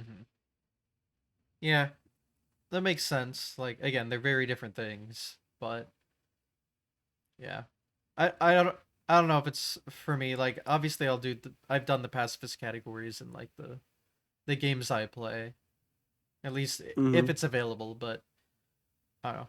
I'm either I either run games or play them casually. I'm not like I know there's a whole like challenge scene out there, and I don't know. It's cool, but And it's for not you, like yeah, it's not my thing. Unless there's like a yeah. category extension speedrun, but then it's a speedrun again. So it's like, oh, we're back. Yeah, well, hey, and that's what. Why are we doing it? We're doing it because Fun. there's some weird itch in us that makes us want to do the thing, and everyone's itch is a little bit different. Hmm. And for some people it's one game. There's a lot of people out there that it's just the one game they play. They do a speed run of that game because they love that game, and they will. That's what they're gonna do. Some people like to speed run all sorts of games. I have a handful that I like. I probably won't learn a lot more speed runs. I don't I like the ones that I do, and I've learned enough about them that they give me enough to get my speed running fix. And I'll probably continue with no damage playthroughs when it comes to newer games, and then branch off of the NES console. I'd like to there's everyone says NES hard. You've heard Hmm. that game is NES hard. You get NES gets referred to as that difficult console to play. But then you get people talking about new games, Dark Souls, and these other games that are really difficult. And I've heard a little bit of the argument to say, well, Dark Souls is much more difficult than the games on the Nintendo, or oh, the Nintendo Dark Souls is still easy. The Nintendo is still, and you hear that argument, but I don't know if there's a whole lot of people that have that ex- have an extensive experience in both. So one of my goals is to play through. I'm using Dark Souls as an example, but to play through a modern, difficult game like Dark Souls and do it without damage. And then I have an informed opinion on both. I can Mm. say, well, I think this, and I have an idea because I have done both. I'd like to bridge that gap. So I'm looking to do some more modern games to see. In my personal opinion, and in the way that I feel like the modern games are still going to be much easier. But I don't know that. I can make the Mm. assumption, but I don't know it for sure. Yeah, the only way to know is to do it. Right. And like I said, most of if you look at the no hit people that play Dark Souls or the modern games, they're not retro players. They're not. They don't play the NES, so they can make assumptions as well. But unless you go through and you do both sides of it, you can't really know for sure until you do that. So that's an itch that I want to scratch soon. I got my buddy Matt D got me Dark Souls, so I have the game, and I'm running out of excuses to not go through it. Mm. My excuse now is I don't really play anything other than retro, and I don't want to take the people that really enjoy coming to my stream for retro mornings, and I don't want to play Dark Souls and have everyone go, what the hell is he doing this for? I don't like this. And then you kind of disappoint a bunch of people because that's not the game that they want to see. So that's one of my hangups at this point. Yeah, it's a weird balancing act. Like, at the end of the day, you want to stream what you want to do, but yeah, like, depending on what you Yeah. play determines your audience, I guess. So, Mhm. I use just how it is. I tell people it's that the two angels, or there's a devil on one shoulder and the angel on the other shoulder. You know, you've got one side that says just play what you want, just have fun. As long as you're having fun, everything's going to be all right. And you got the other side that says, no, this is a career at this point. This is what you should do, and this is what's more beneficial, and this is what, will further your career and what you're trying to do. So this is more important, and you get both sides of it. I tend to lean into what makes me happy, which I think is the better way to go. But Mm-hmm. I definitely worry about the stream and what people want to see, because a lot of it, we talked earlier about starting streaming wasn't to become a streamer, but it was out of necessity for needing a little bit of free time for me with the kids screaming and whatever. But it quickly changed into a community of people that at this point they're the reason why I stream. You know, my days of screaming babies is long gone. I don't need the dad time in a quiet office anymore like I used to. But I still stream, but it's not for that. It's for the people. It's for the live stream. It's for the telling everybody good morning and finding out how their vacation went and how so and so is doing with this. It's like there's that community that brings me back every day. I don't think if it wasn't for Twitch and the live stream that I would still be doing Nintendo challenges. I would have If I would have just recorded them at the beginning instead of streaming, and it would have just been that, it would have lasted a year or something, and my kids maybe I would have got used to the screaming kids and it would have just been a thing. But because of the people, it has become something bigger than that, and something that I foresee myself doing forever. I don't even see a reason to ever quit. I've never worked a job where not one day have I ever thought to myself, I don't want to go out and live stream. Mm. I've never had that moment where like, I just don't want to do it today. That day has yet to exist, which is a pretty special thing. No, that's awesome. It's so hard to find that thing that you're just motivated to do forever. Forever, yeah. Mm-hmm. I didn't know if I was ever going to find it. I like doing things, and hobbies come and go for me. I really enjoy doing all sorts of things. I mean, I brew beer. I'm a woodworker. I mean, I kept bees the majority of my life. I like hiking and camping. It's like I've got all of these hobbies and things that I do, but they kind of enthusiasm for them comes and goes over time. Mm-hmm. This has been a solid. I mean, it's been my thing to do for almost 6 years now, and I don't really see it slowing down. I really think that it's the thing that I'll continue to do. You know, you think about having a job and retiring from it someday. I'm sure things will change over time, but I can really see waking up, getting a cup of coffee and coming out here and going through these games for a long time. For a long Yeah. time. I guess that's what's nice about it. Like, even if it is a hobby, which it would be for most people, even Hmm. let's say you have a 9 to 5 job and retire, this is something that could always be there. It's at home, it's all set Yep. up, comfort of your own place. Like, this could be here forever. You never have to stop, really.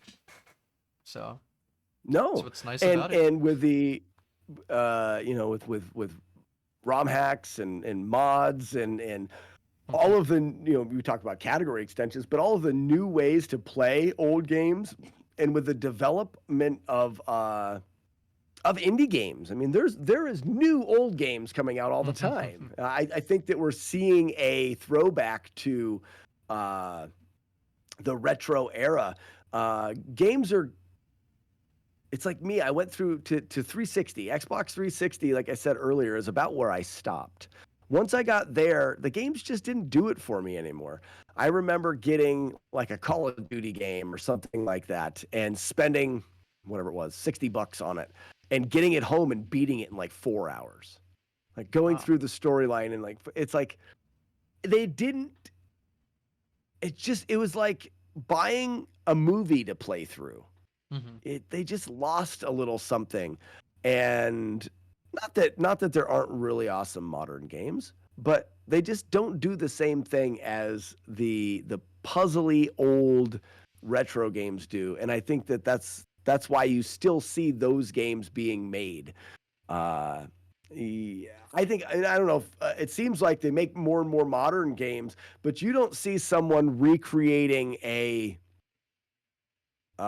game, polygon style game like a 007 or something. Like you don't see that. That's not being recreated. The pixelated, you know, Metroidvania games are still around, and then the new games. But there's that whole middle section of games that I don't think are being recreated, uh, like the old retro stuff is. I think that'll live forever.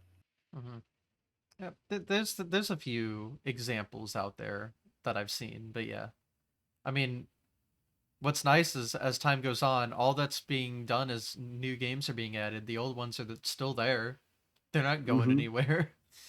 So it's just more And that's content forever. and I think that that's what's unique about, you brought up following from the Atari. I don't know why. I don't know. I mean, I have opinions on what set the NES so much farther ahead than the Atari, but it's just not the same. I mean, no one plays Atari. Like no, I mean, people play it, but no one plays it and streams it. It doesn't get the attention that the NES does. Hmm. when as far as it goes, NES is really where it all began.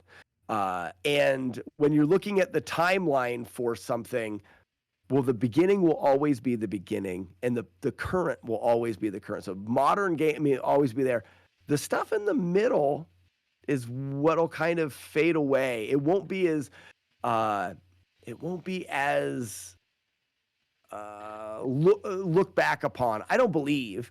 I feel like NES, it's the start. I mean, when you think about, oh, well, where did gaming start? It's always going to be the Nintendo. It's always going to be the original. And what are we doing modern now? Is always going to be the modern. Those things in the middle. You know, you look at your random PS2 game. Some people will have the nostalgia for it. There'll be the pockets of nostalgia for some of that stuff, but you can always go back to the beginning, and I think that'll keep the NES being something that people will always play. Hmm. I don't know. only time will tell, I guess. And again, I really like the whole history of everything, so I try to keep track of every era of gaming to Yeah. some extent. So like I have a console from like every generation almost. At least that's the goal. So if I want to play something from any era, it's available. Now, yeah, I'm anything before I'm missing NES, I don't really care about, but yeah. eh. I, I'm missing some of those things. I don't have anything I've got because they were in a garage sale and in a box of old stuff. I've got some Atari games and some Mm, Commodore games, but I mm. don't have either system. Yeah. Uh, I've got a decent NES collection and consoles, a Super and a 64, and then some sporadic modern consoles, but not to that degree where I have a little bit of every kind of generation. Hmm. Yeah. At one point, I've had every Nintendo console except a GameCube, but the Wii is also a GameCube, so it kind of didn't matter. But I did get Yeah, rid of my Wii U because that thing is useless now. But well, at least to I me. have. I never played. I never once even played a Wii U. I played Yeah, the that's Wii, you're not missing but much. Don't worry. I did have a GameCube again in like a garage sale buy. I had a GameCube, but it didn't have any controllers and it didn't have a cord. It was just the GameCube. And I didn't want it for anything. And so I just put it up on eBay just for someone to buy it. And I can't remember. I think I put like $15 or Holy something crap. on. I can't remember what it was. It wasn't much. It was just like, I don't even know if it works. Mm. A guy bought it. I shipped it to him, and he says this doesn't even work. And I put it in the description stuff like I don't have a cord, don't know if it works. It is as is, blah blah blah blah. He complained about it, and eBay made me like you're gonna have to return this or pay for returning. I reached out to him like it already refunded his money. I'm like just keep it. Like you paid $15 for it, and it's going to cost me 8 to have you ship it back. Just keep it, because then I have to get rid of it again. But Hmm. so I don't. I guess I don't do much with eBay anymore when it comes to selling. But I did have a GameCube for a short period of time. Yeah, No well, games. longer than I've ever had one. Mm. I enjoy. I enjoy retro cons and places and physically going. And I Mm. wish, man, I miss garage sales. Like I miss being able to go around and find retro games and stuff at garage sales. But I don't know if that'll ever exist. You are really lucky. I think my wife found one garage sale that had some old games at it last year, but we're down to maybe one a year or every couple years, where you find a old grandma that is selling her grandkids games that doesn't know what they are, and you can get a decent deal on them. But I remember some great buys, and you just don't see them anymore. I got uh, I got Zelda 1 and Zelda 2. It's a fun story.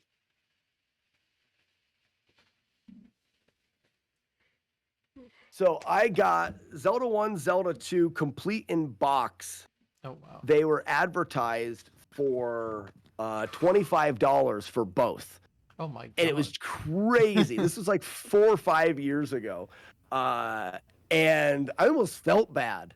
You walking up and being like, here's $25. And they're like, here you go. I almost felt bad because it was this lady just had no idea what she had.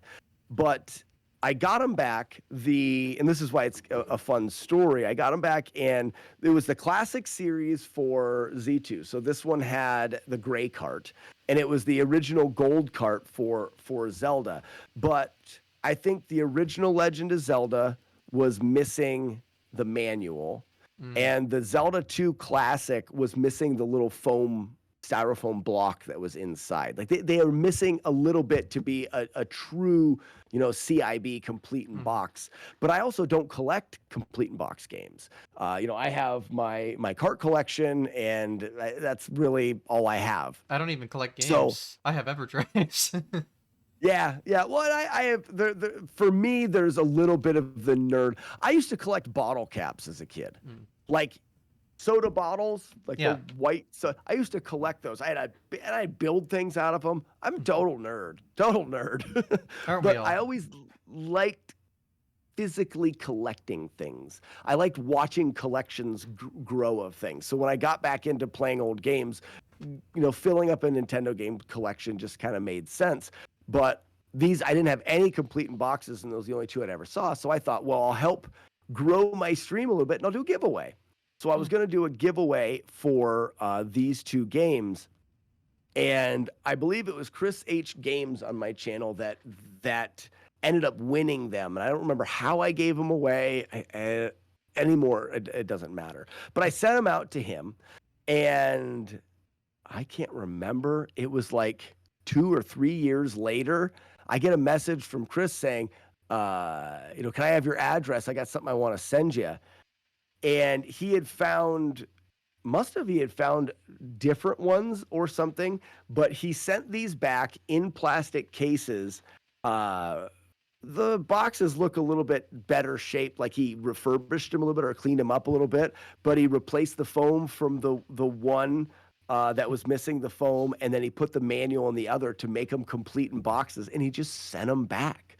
So Hmm. now there's this 3 years later, they returned to me, and there's a connection for me to these games. So now I'll keep them, forever or whatever. But a lot of the games that I have in my collection have some kind of fun story with them, so that make them a little bit more special than just trying to fill up a collection. I haven't been really trying to just I want all the games and be done with it. It's one of those things. It's like, well, once you get them all, then the fun's gone out of it. So you might as Hmm. well take your time and enjoy it and find fun ways to get them, or go to a con and be hanging out with friends and find a deal on one, and add it to your collection a little bit at a time. Yeah. I keep the cartridge. I use the same Mario 1 cart now that I do all my GDQ runs on. Um, So that one.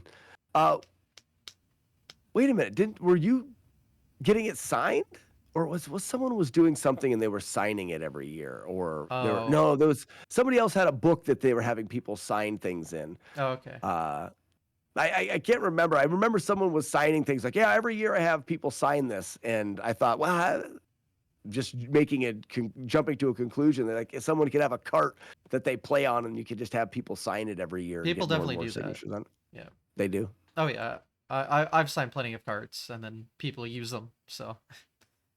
GDQ is fun. I like Oh I said, yeah. I'd like to find a run to do for AGDQ this winter. Hmm. It'd be a really good time.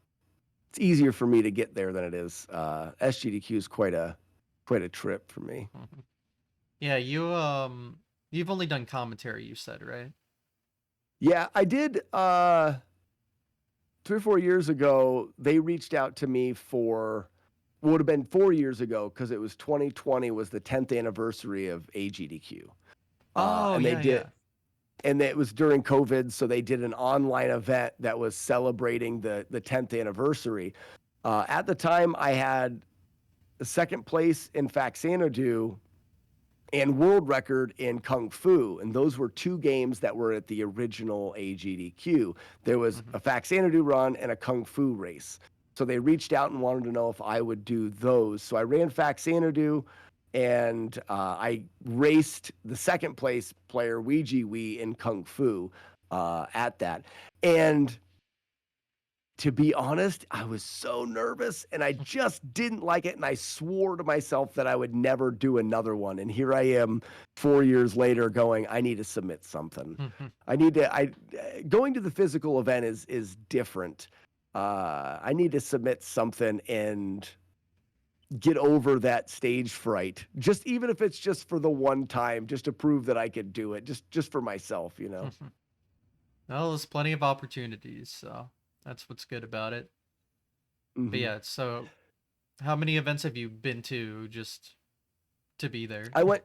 I went this last year, and then 2 years ago, I went as well to SGDQ. I was going to go to AGDQ last January because it was the first one in Pittsburgh and it was local, but some things came up and I couldn't make it. So Got it. just the two GDQs. I've been to a bunch of cons. When 8-Bit Steve, I met him. I actually did a podcast with him back when I first got the record in Jaws. 8-Bit Steve and Retro Runner had an 8-Bit and Retro podcast, and they just did interview style stuff, and it was fun. It's actually their podcast did really, really well. I think they regret stopping that podcast because a lot of people listened to it. But that's when I first met 8-Bit Steve, and then he was doing the Easy Way guidebooks. So I helped him write a couple of the Easy Way guidebooks, and I went on a little bit of a tour of cons selling those guidebooks with him, which got me to a lot of retro conventions. And I really enjoy the retro conventions in that those events. And it's actually those trips that started NESFest that we do every year in Hartford, Connecticut. That's just a bunch of us getting together trying to beat as many Nintendo games as we can. Last year was the first live stream. This year looks like there'll be another live stream and quite a bigger event. So that's something to look forward to. I believe it's in about a month. So it's the third weekend of August. And for anybody local close to Connecticut, we hold it at the Retro World Expo. So Hartford, Connecticut every year does Retro World, and it's a pretty big convention. So down in the convention area, you've got vendors and games and events and panels and all sorts of things. And then upstairs in the hotel, we rent out a big suite.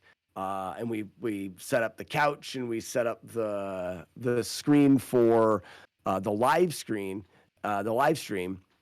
And then we also have a side area where there's a bunch of recording booths. And while we're there, we got like 3 days and we try to beat as many Nintendo games as we can.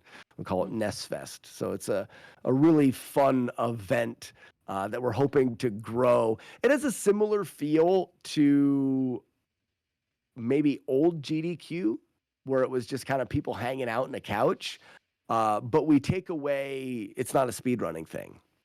The goal is not to your goal is not to speed run the games. The goal is just to beat them in any way that you know how. So people can come from the event downstairs. People can show up and not know how to even play a game. Last year, I sat down with Mr. Nintendork, who hadn't ever beaten Rygar. And I sat down and just walked him through Rygar. And then he beat it, and it went on the list of games that got beat. So, and sometimes the game doesn't even get beat.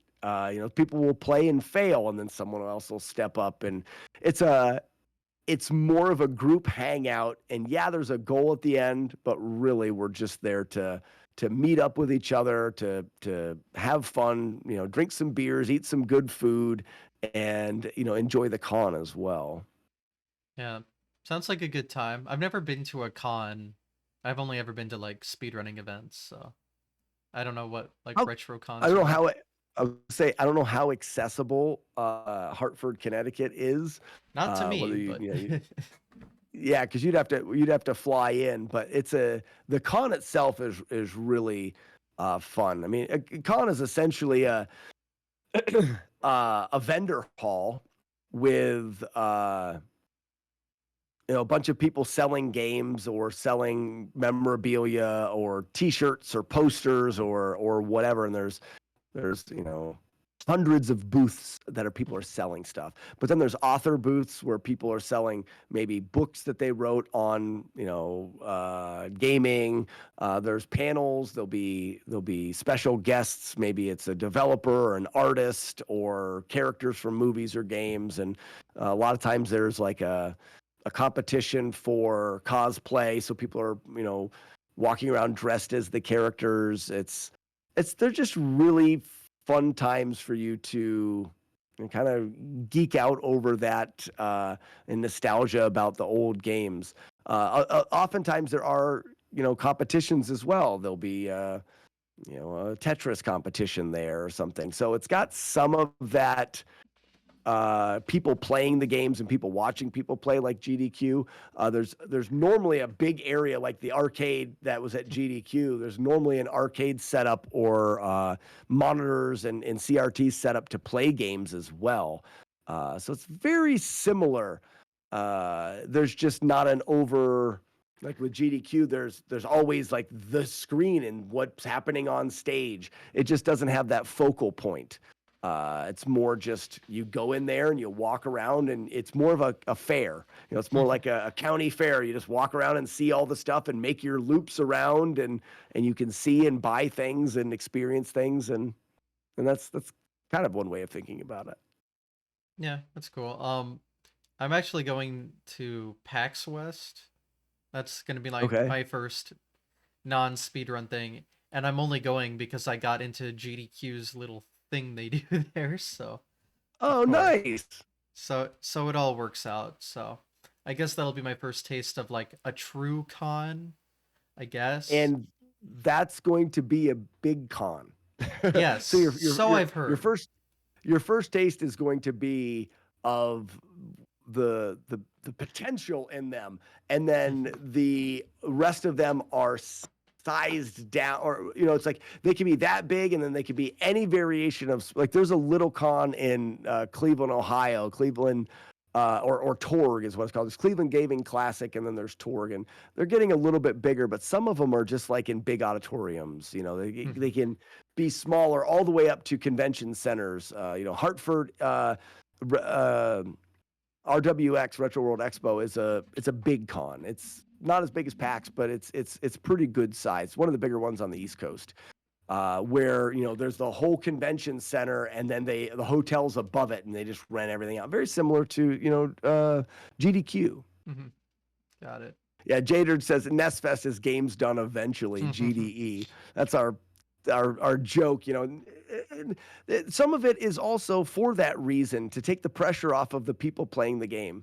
It's about entertaining and having fun. And like Joe says, it's the grown-up version of friends having a sleepover and playing NES games and eating pizza. That's what it is. That's It's the vibe.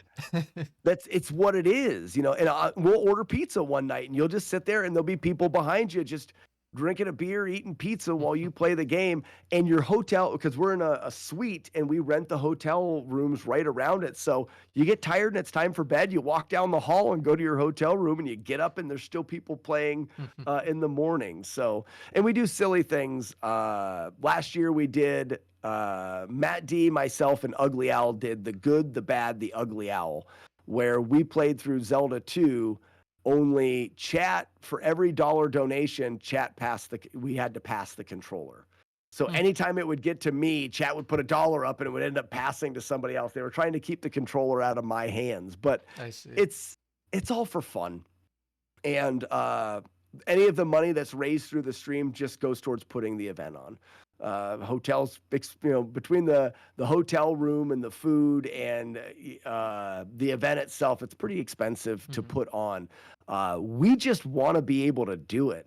I just want to know that I can go to Hartford every year and play Nintendo with my friends. That's all we're trying to do, is raise money for that, which makes it, I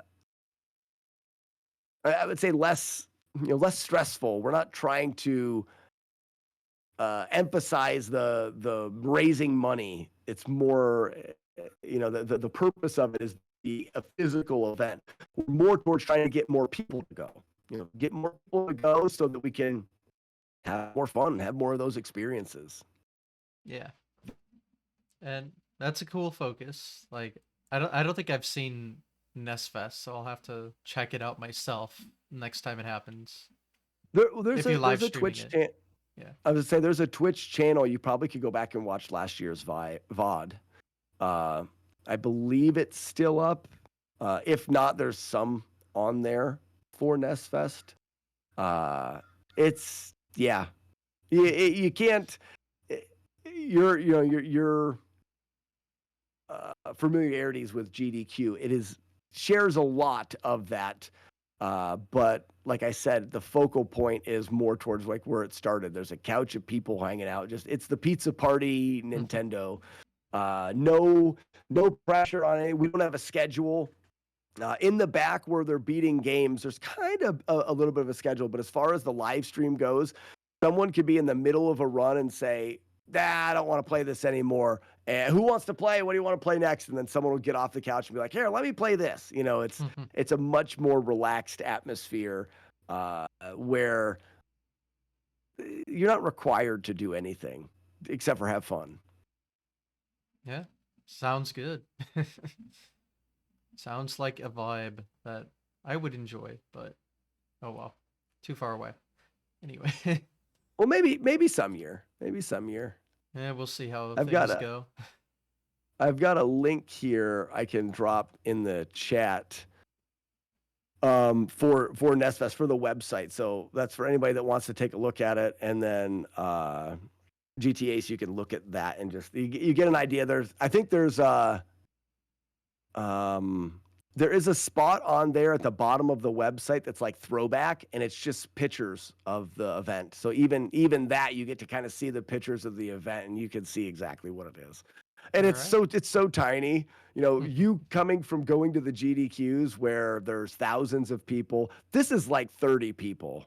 This is tiny, but it grows every year. I mean, we'll have more people there this year, and this will be the 5th year of the group getting together in Connecticut. So the first year it was just we had a booth at the con selling guides, and that was year one. But we had the booth there, but we just had everyone hanging out in a hotel room. Year two was a similar thing, only more people showed up to hang out in the hotel room.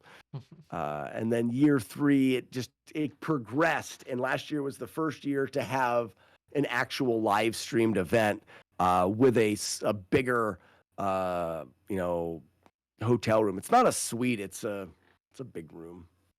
Got it. Yeah, that's pretty cool.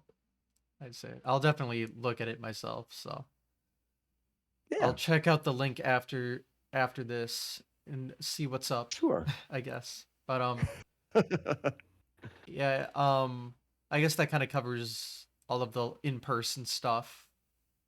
Would you say? that I go to, Yeah. yeah, for the most part. I'd like to get to TwitchCon some year, but I've yet to been able to make it to TwitchCon. We've got that little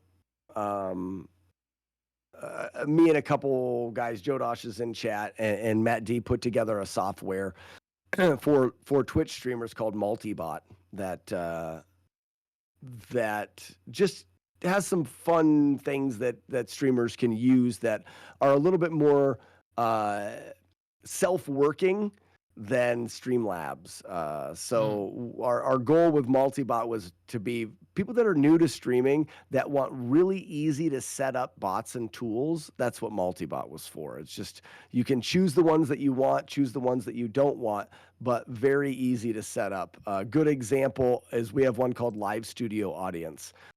If you turn Live Studio Audience on, it just reads your chat and checks to see for certain words and then plays sounds from an audience. Like if someone writes "ha ha," it'll play the sound of a crowd laughing. Or if people say "GGs," it'll play a sound of a crowd clapping. But there's a lot of sounds and it looks for a lot of different words. But you don't have to do anything other than turn it on.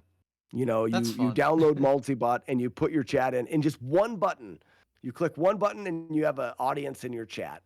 So it was us putting together very simple to use. Like if you wanted to put, we have an audio command bot. You can click and drag an MP3 into it. You give it a name and hit enter. And now you have, if someone types that command into your chat, it'll play that audio. We wanted to keep it as user-friendly as possible. There's one downside to that. When you make it really user friendly, you have to strip away some of the customization, because when something becomes very customizable, it becomes overwhelming for the user, and they're like, I don't know how to set all this up. There's too many things that I can do. And we leaned into the prefab stuff. Like, these are already set up to do what you want. You don't have as much at your tips for customization, but it's because you're the streamer that doesn't want that. You just want something that works kind of out of the box. So we want to take multi-bot to TwitchCon one year. So that was kind of why I went off on that spiel for that. But there's a bunch of different little things. J-Dirge in chat's talking about jump scare. There's a bot where you can set a monetary value for people to hit that plays a really loud sound to scare the streamer. You don't get to choose the sounds. They're already in there. You get to choose how much money. On my stream, I charge $10 for someone to scare me, and they really like doing it, and I hate it. I see. But it's $10, and I kind of like that as well. But it's just really, really quick things to set up is what we have going with that multi-bot. But TwitchCon's really, I'll probably go with that group sometime. And then have you? You're on West Coast, so the con for Midwest. you to go. Oh, Midwest. Okay, you may be close to Portland. Portland retro gaming is big. You also, if you're Midwest, there's Midwest Gaming Classic is a big con. I think it's one of the biggest. Do you know where that is? It is in Michigan, maybe. Bit of a ways still, but that'd be like driving up to SGDQ for me. Maybe not. I'm sure I'm wrong where it is. I haven't heard of it. Wisconsin, Milwaukee, Wisconsin. Sorry, I wasn't okay. So that's wrong. I was wrong. Slightly less time than Minneapolis. Yeah, but I don't know. Maybe. Yeah. I was gonna say, yeah, it's just nowhere near Portland, so. Yeah. Well, it's neat. It's these are the places that we go to kind of. If you're like me, you don't have anybody that geeks out over stuff like you do, or like where I live, there's nobody here. I have to travel somewhere. No, so I am in the I'm same constantly boat. The same boat. Yeah. No one is here. Constantly looking for my kind of people that I get to geek out and to talk to people. You know. Yeah, I wish I lived in an area where more speedrunners were, but yeah, no one I know lives anywhere near me.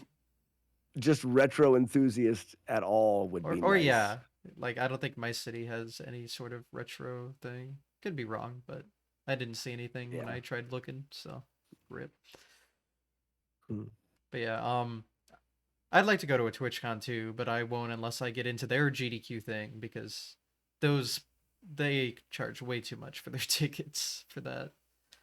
Yeah, well, we're looking at, like I said, that's why I would go with multi-bot, because potentially we would use it as an advertising for that and pay for a booth there, which would be expensive, but it would be on the that company, which we may never be able to fund that. So, but it's just, that's the one thing that may take me to TwitchCon. I didn't know that GDQ did things like that. Yeah, if you've heard of GDQX, that's at TwitchCon. Okay. So yeah, every TwitchCon they have their own stage. Okay. And then so you're running something at the one at PAX? Yeah, that's a little smaller, I think, but same kind of deal. Like they have their own stage at a con. I got you. Essentially. And and you submit a run like you do with GDQ. Yeah, it's the same process. It's just a smaller event and part of something else. Which, I mean, GDQ was originally part of something else, so. Yeah. Now the only downside to that is you still have to fund all of the travel and stuff, and that's what it is really, the hard part. The hard part of all of it is that it just costs so much to travel and to stay at places and to get to these cons. Now, would you get in? Are you going to get into PAX? You get a ticket, Yeah, so they that's cover what's that. nice about like I'd only go to these cons if I got into the GDQ thing because yes, they give you a ticket for free if you get in. Okay, And that well, makes it that's immediately worth it. it makes it helpful. That makes Makes it it very helpful. helpful. Yeah, but you still got to pay for your room and board and your Yeah. travel to get there. Yep, and again, that's the hard part, but It is. I mean, I care too much about it. So, and I don't know if they It's do a worth it charity then. thing for these smaller events, but yeah, the GDQs and stuff, like just being there in the room when they hit like a certain $1 billion milestone. I mean, that's just so cool. It's hard to It not want to be a part is. of that. I'm sure you were in the room for JSR's run this year. I Oh, was already home at the point and watched that, but that had to have been a pretty electric room during that run. not only was I front couch, it was full, so I sat in front of the front couch on the Yeah, floor. that So, was really cool. And that's why yeah, we did. I mean, that's the reason to. I mean, that's that's the whole thing. It's what fuels us. That's our desire. That's why we do it. And yeah, it could be expensive. It could be difficult. Traveling could be hard, but it's all worth it in the end. that's what I say. My wallet may cry, but I'm not. Um, but yeah, I think I actually haven't heard of this multi-bot at all, so it was I'd say, interesting to well, learn about. yeah, I'll send you a link afterwards, or I'll get you a link, or maybe someone can. Jodosh is in the chat. Maybe Jodosh could drop a link into the chat. Yeah, sure. Multibot is it's a free to use software. There's a Patreon that you can follow to support the software that unlocks. Essentially, what it does is it unlocks your ability to adjust how much you charge. Like for example, the jump scare. I charge $10 for someone to jump scare me. To be able to adjust the bit amount for the bots is a Patreon exclusive thing. But as far Gotcha. as the software itself is 100% free to download and use. Live Studio Audience and all of those things. Jump Scare still works. Mhm. It's just the ability to customize the bits. It's kind of it's funny. We have I think he's a lawyer or something in our area that has this slogan like, there's no fee unless we get money for you. And for us, it's like there's no fee unless you're making money with the software. I mean, for the software for you just to use, and there's so many parts of that software that are useful. We've got a clip downloader tool. So Hmm. I don't know for you how you reuse your Twitch clips, but they can be a pain to get and download and keep track of. But we have a bot that when you open it up, all you do is you choose a folder on your desktop and then you choose the minimum amount of views that you want to download from your clips. Let's say, because you may have hundreds of clips on there, but you just want the ones that people watch a lot. So you say minimum of 20 views and you hit download. The bot will go to Twitch. It will find any clips of your channel that have 20 or more views. It will download them and it equalizes the volumes of the clips just in case. Like for me, my volume has changed over my time in streaming. My stream was a little quieter at the beginning and stuff. So it'll level out the volume and then it downloads all of the clips for you to have and to use it on your PC. And it pairs with another bot that's the Be Right Back bot. Well, they're actually right together, where once you've downloaded some clips, if you want to go BRB, you just click the bot and it'll go full screen and it'll just display clips of your stream. Hmm. It'll just randomly play through them. So it's nothing super except for when you download Multibot, you choose the folder, hit download, and now you have a button that will play clips of your channel when you leave. And you click it once, it starts playing them. You click it again, it goes away. There's no other functionality than that, but it gives you a Be Right Back screen.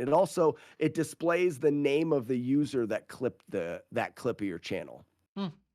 But it's Neat. very simple little things like that that I think you can get a lot of use out of as a streamer. Um, I can't even get. I mean, there's all sorts of them. We've got a bot that will allows you to tie a sound command to an emote in your chat. So if you want an emote when someone puts it into chat to play a sound, this bot allows you to tie a sound command to it. That's the emote bot. You know, there's a little things like that.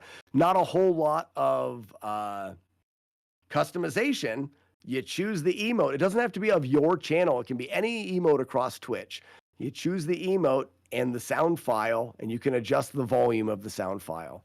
You know, we strip out a lot of the customization, but it's really easy to use. But we'll get a link for you, and you can check it out sometime. All right. Cool. I mean, anything to make streaming easier for people, I'm all for. So, Yeah, and that was, and like I said, that was the goal. What are some really useful things for streamers, and how can we make them? Like, we want to do a timer. That's one of the things that we would like to do because most people that speedrun now use live splits, but live splits is not very easy to set up.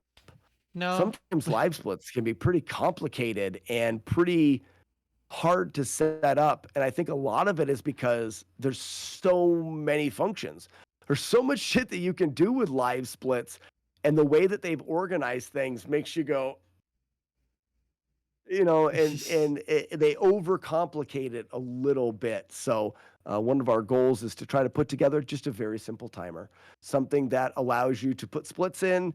You can't change colors, you can't change fonts, you can't do any of that stuff. If you want something more, you know, those options are out there, but something that you can quickly use. That's the goal. It's getting people started at the easiest way.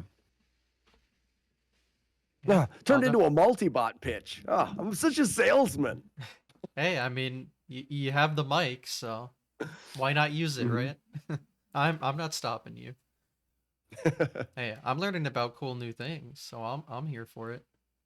Um, but yeah, to get back, I guess, on the topic of, speedrunning and stuff. Mhm.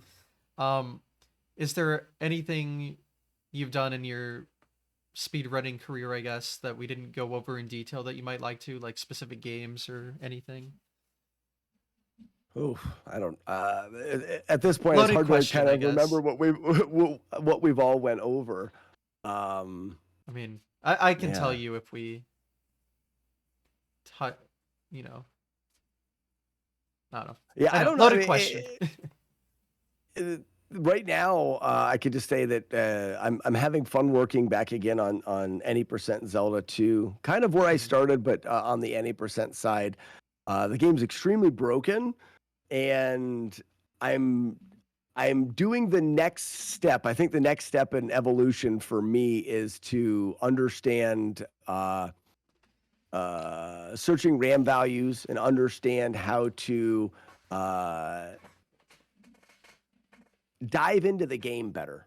So I think it'll be useful in any game that I play. I have some friends that do a really good job with it, and I often am like, "Hey, can you help me out here and tell me how this works or tell me how that works?" But I've been taking it upon myself now to actually learn that. I feel like it'll be really useful. It's super confusing for me right now, but load a game up into an emulator and then try to figure out mapping the RAM and then figure out what happened, why the game does the things that it does. Zelda 2 is a good one for that because once we do the healer glitch in Zelda 2, none of the game works anymore because it messes up the way things were stored in RAM. It's a lot of what when people do like an arbitrary code, like an ace run, there are things in RAM where it doesn't belong. Well, in order to understand that, you have to know where it's putting things in RAM, why it's putting it in there, and you have to track those RAM values down. And somebody had to do that before you can make the next step in how can we mess with it. So, and there's people out there that do that, and I'd kind of like to have a better idea of how that works. I think Zelda 2, there's a lot more to know, a lot more that we can do that we probably don't know how we can do. because it's such a broken game once we use the healer glitch, that we can really there's probably an ace setup in Zelda 2, or something that gets us to the credits really fast. But we don't know it yet. We haven't figured that part out. But that's probably my next step. Speed running is to learn more how to work within the RAM and to understand that stuff. Hmm. Yeah, I know Zelda 2 any percent specifically is quite ridiculous when it comes to what It's you have just to do for that. it's a garbled nonsense. It's frame perfect inputs to get you in, and then whilst you're in there, you don't even know what you're seeing. What you're seeing is not what you're looking at. Not where you are. Exits don't take you where. You'll exit a town, and it's you would normally just leave the town, but next thing you know, you're halfway across the map. All of those things, I think when people see that, they go, "Well, this game is incredibly broken," and it's all happening. It all happens for a reason. It is really broken, but it's not random. It's not like, oh, he just left and it just sent you somewhere. It's sending you somewhere for a reason. The value for where it's sending you is in RAM, and it got changed for a reason. So if you could start to know where the wrong values are and how you put them there and what you can make them and where and how it all functions, it's like tools. You gain more tools to use to try to reroute it. Now, I have a general understanding of why, but I don't know, and I can't just pinpoint it's this RAM value that is the one that determines where you go when you leave a room. I don't know that. I'd like to know, and then from there I can start messing with things. So that's probably, as far as speed running goes, that's probably where I'll focus my efforts, because it's beneficial to speed running for me, but it's also beneficial for me doing no damage playthroughs. Trying to figure out how things work. The more you know, the more you can avoid damage. The more you can make the game easier. Hmm. Yeah, it's a lot to learn, that's for sure. Yeah, It's not it's easy to look at the internals of a game. no, because it's just it's just It's numbers. just numbers and sometimes letters if it's hex, you It's, know? it's it, and it's all, yeah, it is hex. It's all numbers and random letters, and the only way to make things change is to play the game and then to see what changed. And it's what the puzzle solving part of it I like. Yeah. I like the process of elimination, and I like puzzle solving, so I enjoy it. Is it the best content for a live stream?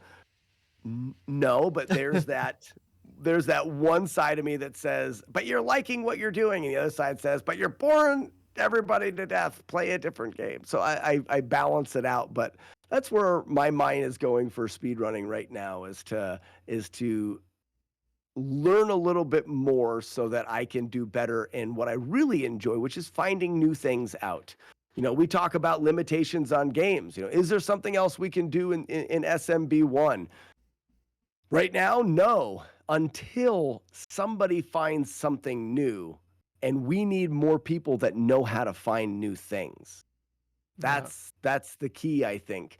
We need more people, because the people that have looked into SMB1, they've looked and they've done a lot of looking, and maybe they found everything, but there's not enough people looking. If more of us knew how to look in those old games, we could probably find out more. So that's my goal, is to be smarter.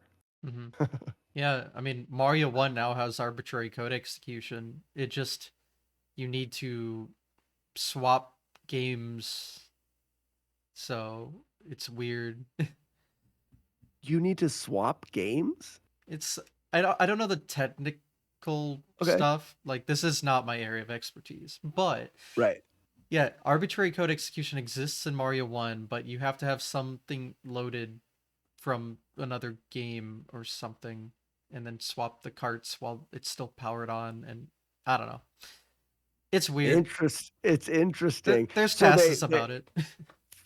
yeah, they're using it. Did you swap it with another Mario game, or do you I swap it don't with think a it's different? Mario. Yeah, I think it's probably a different game. Some games store memory like like locally. Like for example, Friday the 13th. So Mm. Friday the 13th, as you're playing the game, creates randomness that when you shut the game off and completely power it off, it maintains that information. Really? And when you go to play again, it's got built randomness in it. Something Hmm. to that degree. And again, I don't think it's still not my area of expertise, but Friday the 13th is known for having a very unique way of creating randomness. Somebody that did a deep dive on it, and they're like, I don't know why the developer did this. This is so overkill. Like, there is no reason for him to do it, but you can't, in a sense, you can't reset or power off and get the same thing. If you power on the console, you will not get the same thing. Like if you play the game a little bit and you're like, I want to get like there's no way of getting the same. They actually had to create a ROM to do races in that game to give everybody the same RNG because there's no other way to guarantee randomness. You can't do it on the cart. There's no way, Hmm. which is interesting. Like games like Ghost and Goblins, where when you reset Ghost and Goblins, it maintains. There's RAM values that are maintained through a reset that affect the game. You play Ghost and Goblins after you get the item drops go in order. So the first item drop you'll get is a javelin, and then you'll get a fire thing, and then you'll get the dagger, which is the best one. And they need to drop one before they can drop the next one. So if you go through and play the game, drop the javelin, drop the fire so that the next one is the dagger, but you reset the console, that maintains in memory.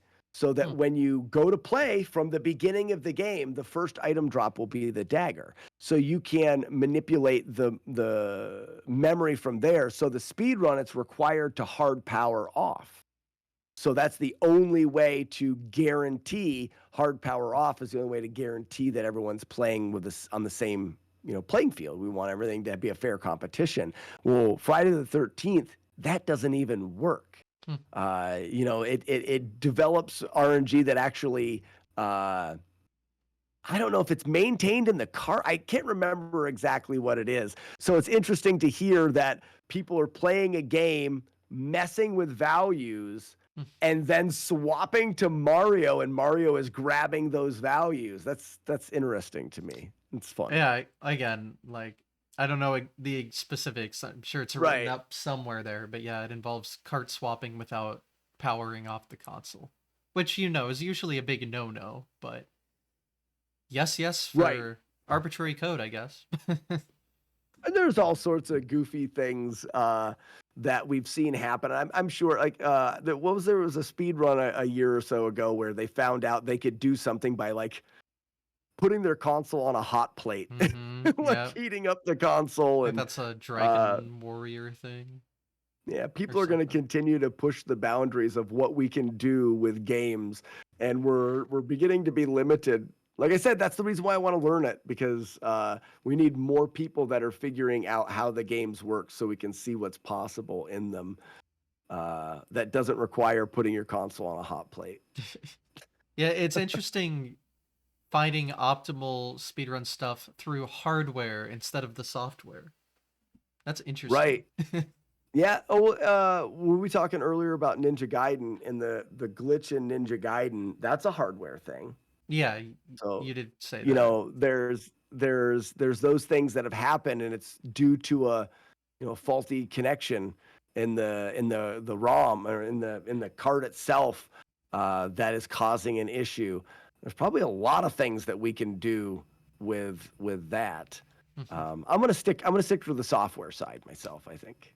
Yeah, and I think that's the good baseline because, you know, you can't heat up your emulator. So Right. it's like, uh, Where do we draw the line?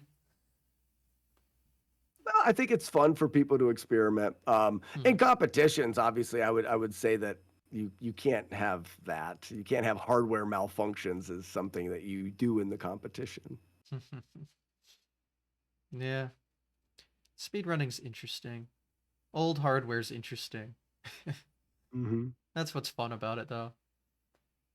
Yeah, I think that there's one thing about speedrunning for me that I think is it's losing a little bit of its appeal in it's hard to regulate. Mm. I watch too many videos of people cheating, and I have concerns. That's like, are we really going to get to a point where competition people want so badly to make a name for themselves that it's much easier to cheat than it is to get good at the game, and the ability for people to cheat is becoming not even becoming it's really there, and it makes the competition seem it makes me worried for competitive speedrunning. It does. Hmm. um, you wonder if the competitive side of gaming is going to end up being have to be live, have to be in person. They even had GDQ uh, 2 years ago. That guy cheat. He was cheating his run in GDQ live. He wasn't there physically. It was he was live streaming it, but that's pretty blatant there as Hmm. people trying to cheat. And it just goes to show the lengths that people are going to go to to cheat. It's a scary thing. I think that's one of the biggest threats that that we're seeing in speed running is going to be people cheating. I don't think the threat of running out of time in games is anytime soon. There's always going to be new things to find. We've been talking about that quite a bit, but being able to verify whether someone's cheating is going to be tricky. That's right. We're gonna cheat. I love that meme. Um, yeah. Uh, luckily, I mean, as far as I know, we haven't had too many issues. Like, it's usually pretty blatant. Like, when you're moderating a speedrun leaderboard, it's pretty obvious usually. But yeah, as we're It is, seeing, and I think sometimes it's not.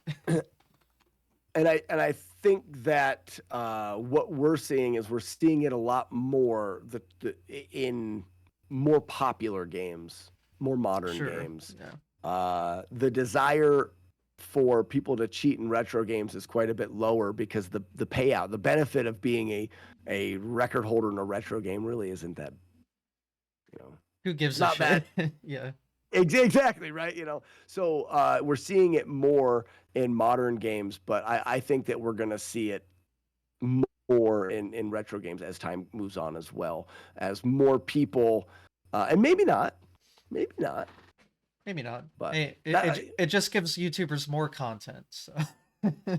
yeah, right. It does. You get the YouTubers for reactions and scandals, and yeah.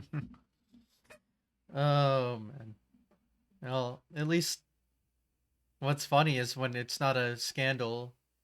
Usually, I see it's about you.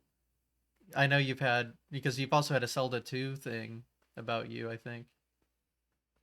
Oh, for Carl, yeah, Oh, that was I hit Carl it off. too. I Yeah, can't that was remember, but yeah. well. Actually, there was one for Zelda 2 for Carl, and then uh, Dr. Swellman, a Oh, YouTuber, nice. Yeah. did a nice Zelda 2, covered my Zelda 2 run as well. When we really broke the game in new ways that year. Yeah. I couldn't Um, remember which one I saw. Maybe both. yeah, but I hit it off pretty good with Carl. He's a real nice guy. We had some fun conversations. I really like his approach to research. He researches it. Mm. When uh, he goes into detail on something and he talks about it, he knows about it. he really wants to have an informed opinion. So he takes time to look at things, takes time to understand or play the game and stuff. So when you hear him talk about it, from my experience, he's definitely got an informed opinion. I really appreciated that about his, that Ninja Gaiden run, research, writing, and he was well over a month putting that video together. He puts a lot of time and effort into his videos. So I really appreciate that about his videos. And he's a funny guy too. We had a couple good conversations. Yeah. How was the Swellman video? I really loved. I actually reached out to him afterwards because I wanted to see if you know how Summoning Salts does the progression of record videos. I want to find somebody that's better at editing than me that wants to do like a deep dive into how a damageless playthrough is done in a game. Like an I think explained, kind of like what Bismuth yeah, does, but for the damageless side of things. yeah. Yeah. I reached out. Well, I reached out to Bismuth. I reached out to Summoning Salts. I reached out to Swellman. Swellman's got a fantastic editing style. I don't know if you've watched any of Oh his yeah, of videos. course. His videos are. And his response was, I kind of do this for fun. The videos take me a really long time to edit. And right now, he didn't have time to work on anything else. And I can imagine they take a long time. Visually, his videos are very pleasing. Mhm. But he didn't put as much time maybe into the researching and writing side of it, the history side of it. Carl dove into the history and talked to the people and wanted to know exactly all of the ins and outs of how everything worked. So he put a little bit more time into it than that. But visually, I think Swellman's videos are put together better from a viewer standpoint. Yeah. I mean, everyone's gonna have their pros and cons, and it's nice to have a different outlook on the same topic. So Yeah. it's just cool. Like, there's so many speedrun content creators out there now. I mean, it's just nice that you have all of this available, I guess, because it's good stuff. Yeah. So Well, and you've it talked just about gives it. us more to geek out on. Yeah, of course. And the way you were talking about it, you must have a like interest in the content creation side of things at the very least. Oh, I do. Yeah.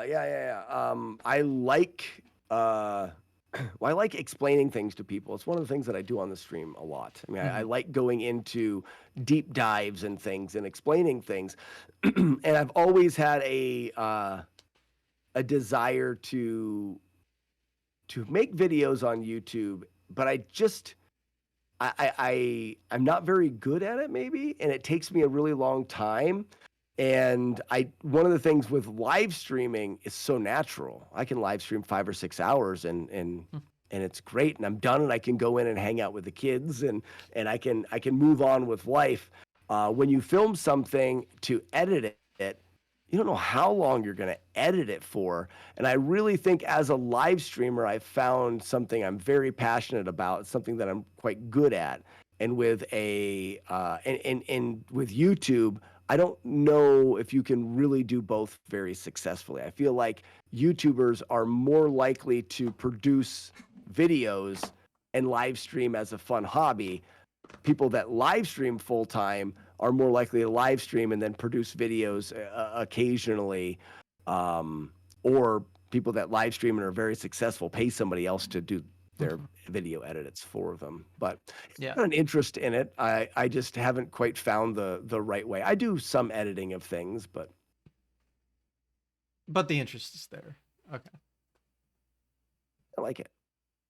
No, it's good stuff. I mean, I spend many hours a day looking at YouTube content, so, and if it's speedrun related, Yeah. instant click. Like I follow most people that do that kind of stuff, so yeah, if there's ever more, I'm there for it. And I've thought about it myself as well, but like you, I don't editing takes a long time, and the worst part actually is like you're probably more comfortable talking than I would be, but you also have to worry about like audio editing.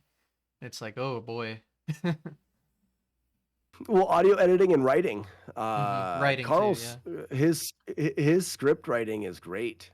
Uh, the way that he engages people while he's writing, the words that he says, it's all he doesn't shoot from the hip with that. Mhm. That script is fully written before he even starts, Mhm. which is important, and that's more time and Mhm. more energy that goes into it. So I don't think people, when you see a really well put together YouTube video, like Summoning Salt's videos, I can only imagine the amount of time he puts into scripting. Mhm. I don't, maybe I'm wrong, but I don't think he shoots that from the hip.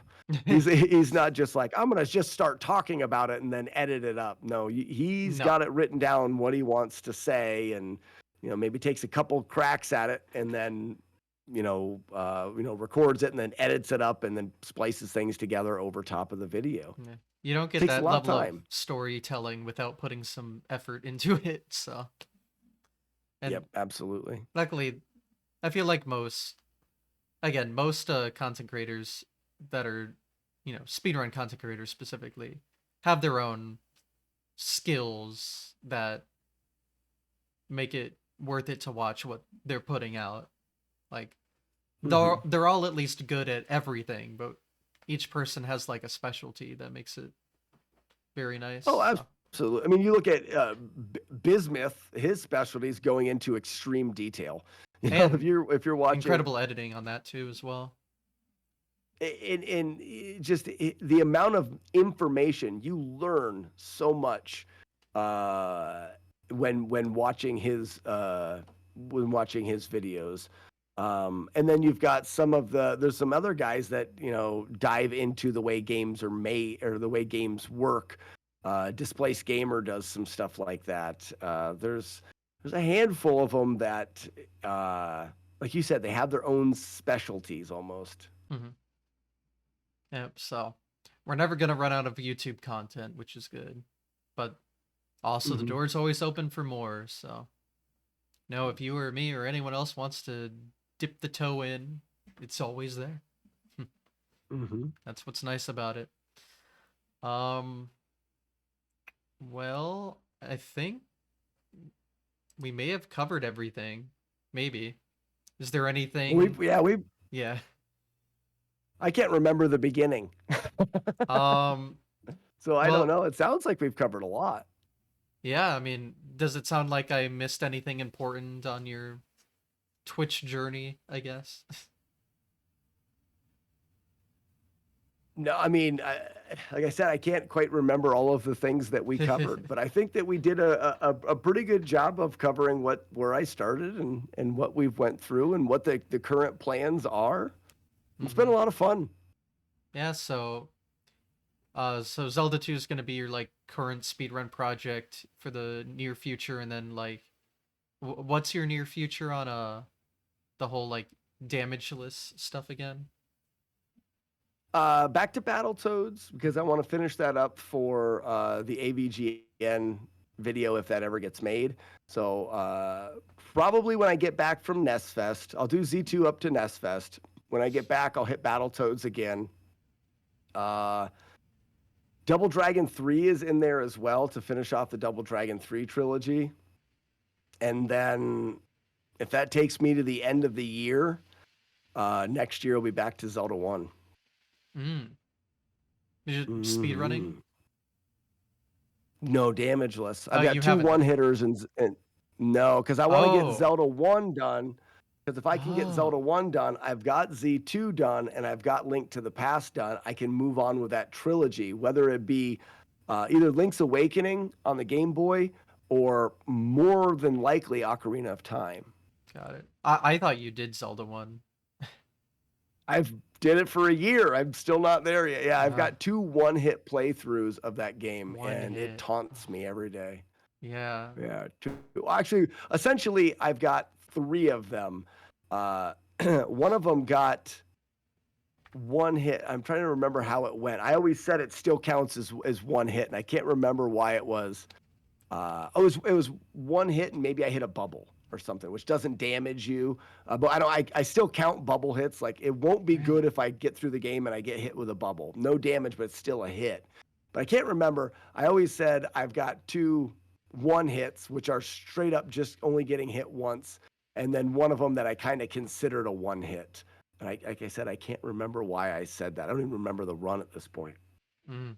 But yeah, Z1 needs finished because I want to bring another Zelda game into the challenge. I don't know if I'll do, like I said, I don't know if I'll do Link's Awakening. I kind of want to do Ocarina of Time because it's been so long since I played that game and I really loved it as a kid.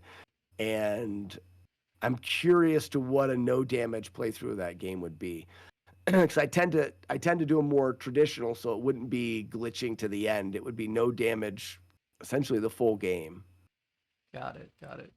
And then, since there's a question for Zelda 2, has there been anything new discovered recently to help with the Yeah. world record getting? Um, yeah. So there are some new strategies that essentially make some things a little bit faster. We're putting inputs together. So there's a thing called Frosted Feet where we screen wrap with Zelda. You run into the screen and you're holding the direction when you run in. You have to release the direction and you've got a five or six frame window to release the direction to land in a particular spot. Then you press right for one frame Hmm. and it changes your subpixel. And then you hold right and you run towards the edge of the screen. And then you have to stab frame perfect. What it does is that right frame and where you stop sets your subpixel up so that if you stab frame perfect on the edge of the screen, you are on the last pixel as well as the 15th out of 16 subpixels. You are Oh my one god. not just one pixel, you're one subpixel away from the edge of the screen. So once you get there, you can press right for one frame followed by pause. You right pause. And what that does is the code reads the right input, which hits the trigger to exit the screen. But then you pause the game.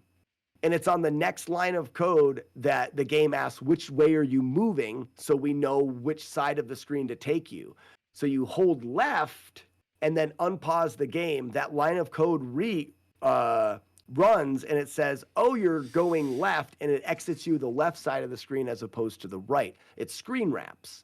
Mm-hmm. But there's a bunch of frame perfecty nonsense in there. So we've consolidated that.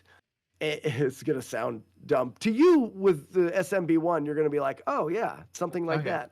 We run into the screen the correct amount of frames to let go of the button. We tap right for one frame, and then we run towards the edge of the screen. But instead of stabbing frame perfect and then another frame, one frame tap followed by a left or whatever, we're going to run at the edge of the screen and we stab. But instead of waiting for the animation to do anything else, we immediately press jump. What that does is that cancels the animation and we're still holding right. And what we want to do is we want to press B, followed on the next frame by A, and then wait one frame so the game registers one frame of right input, followed by left. So on the task, it's 4 inputs done. It's B, A, right, left, but they're only one frame each. Oh If my you god. do that, but you start them on the perfect frame, the B is still frame perfect.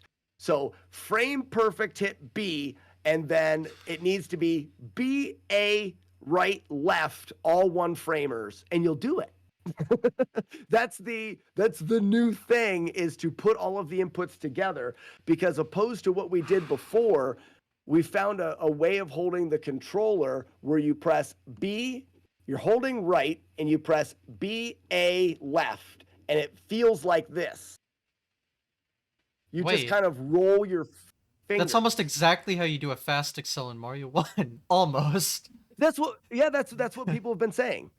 It's similar to that. But what we Very did similar. was just like just like in Super Mario Brothers 1, where you've got ridiculous sets of inputs that need to be correct, we can't mentally break them down and be like, I'm going to do this for one frame and this for. We need to find muscle memory setups that have us doing the inputs correctly, but in a way that our brain can do. So this outward rolling of the thumbs, we can run towards the edge of the screen and do it, and it's hours of muscle memory. I've been working it for 5-6 days on the stream, and I'm getting very low success, but the success rate is going up. And for me, the trick before I got good at, and it required a frame perfect stab, followed by a frame perfect right pause on the next frame, and then pausing and left. It required a handful of button presses that I learned the muscle memory for. This requires one thing to do. So my brain says, yes, it's more precise, but it's only one thing to master.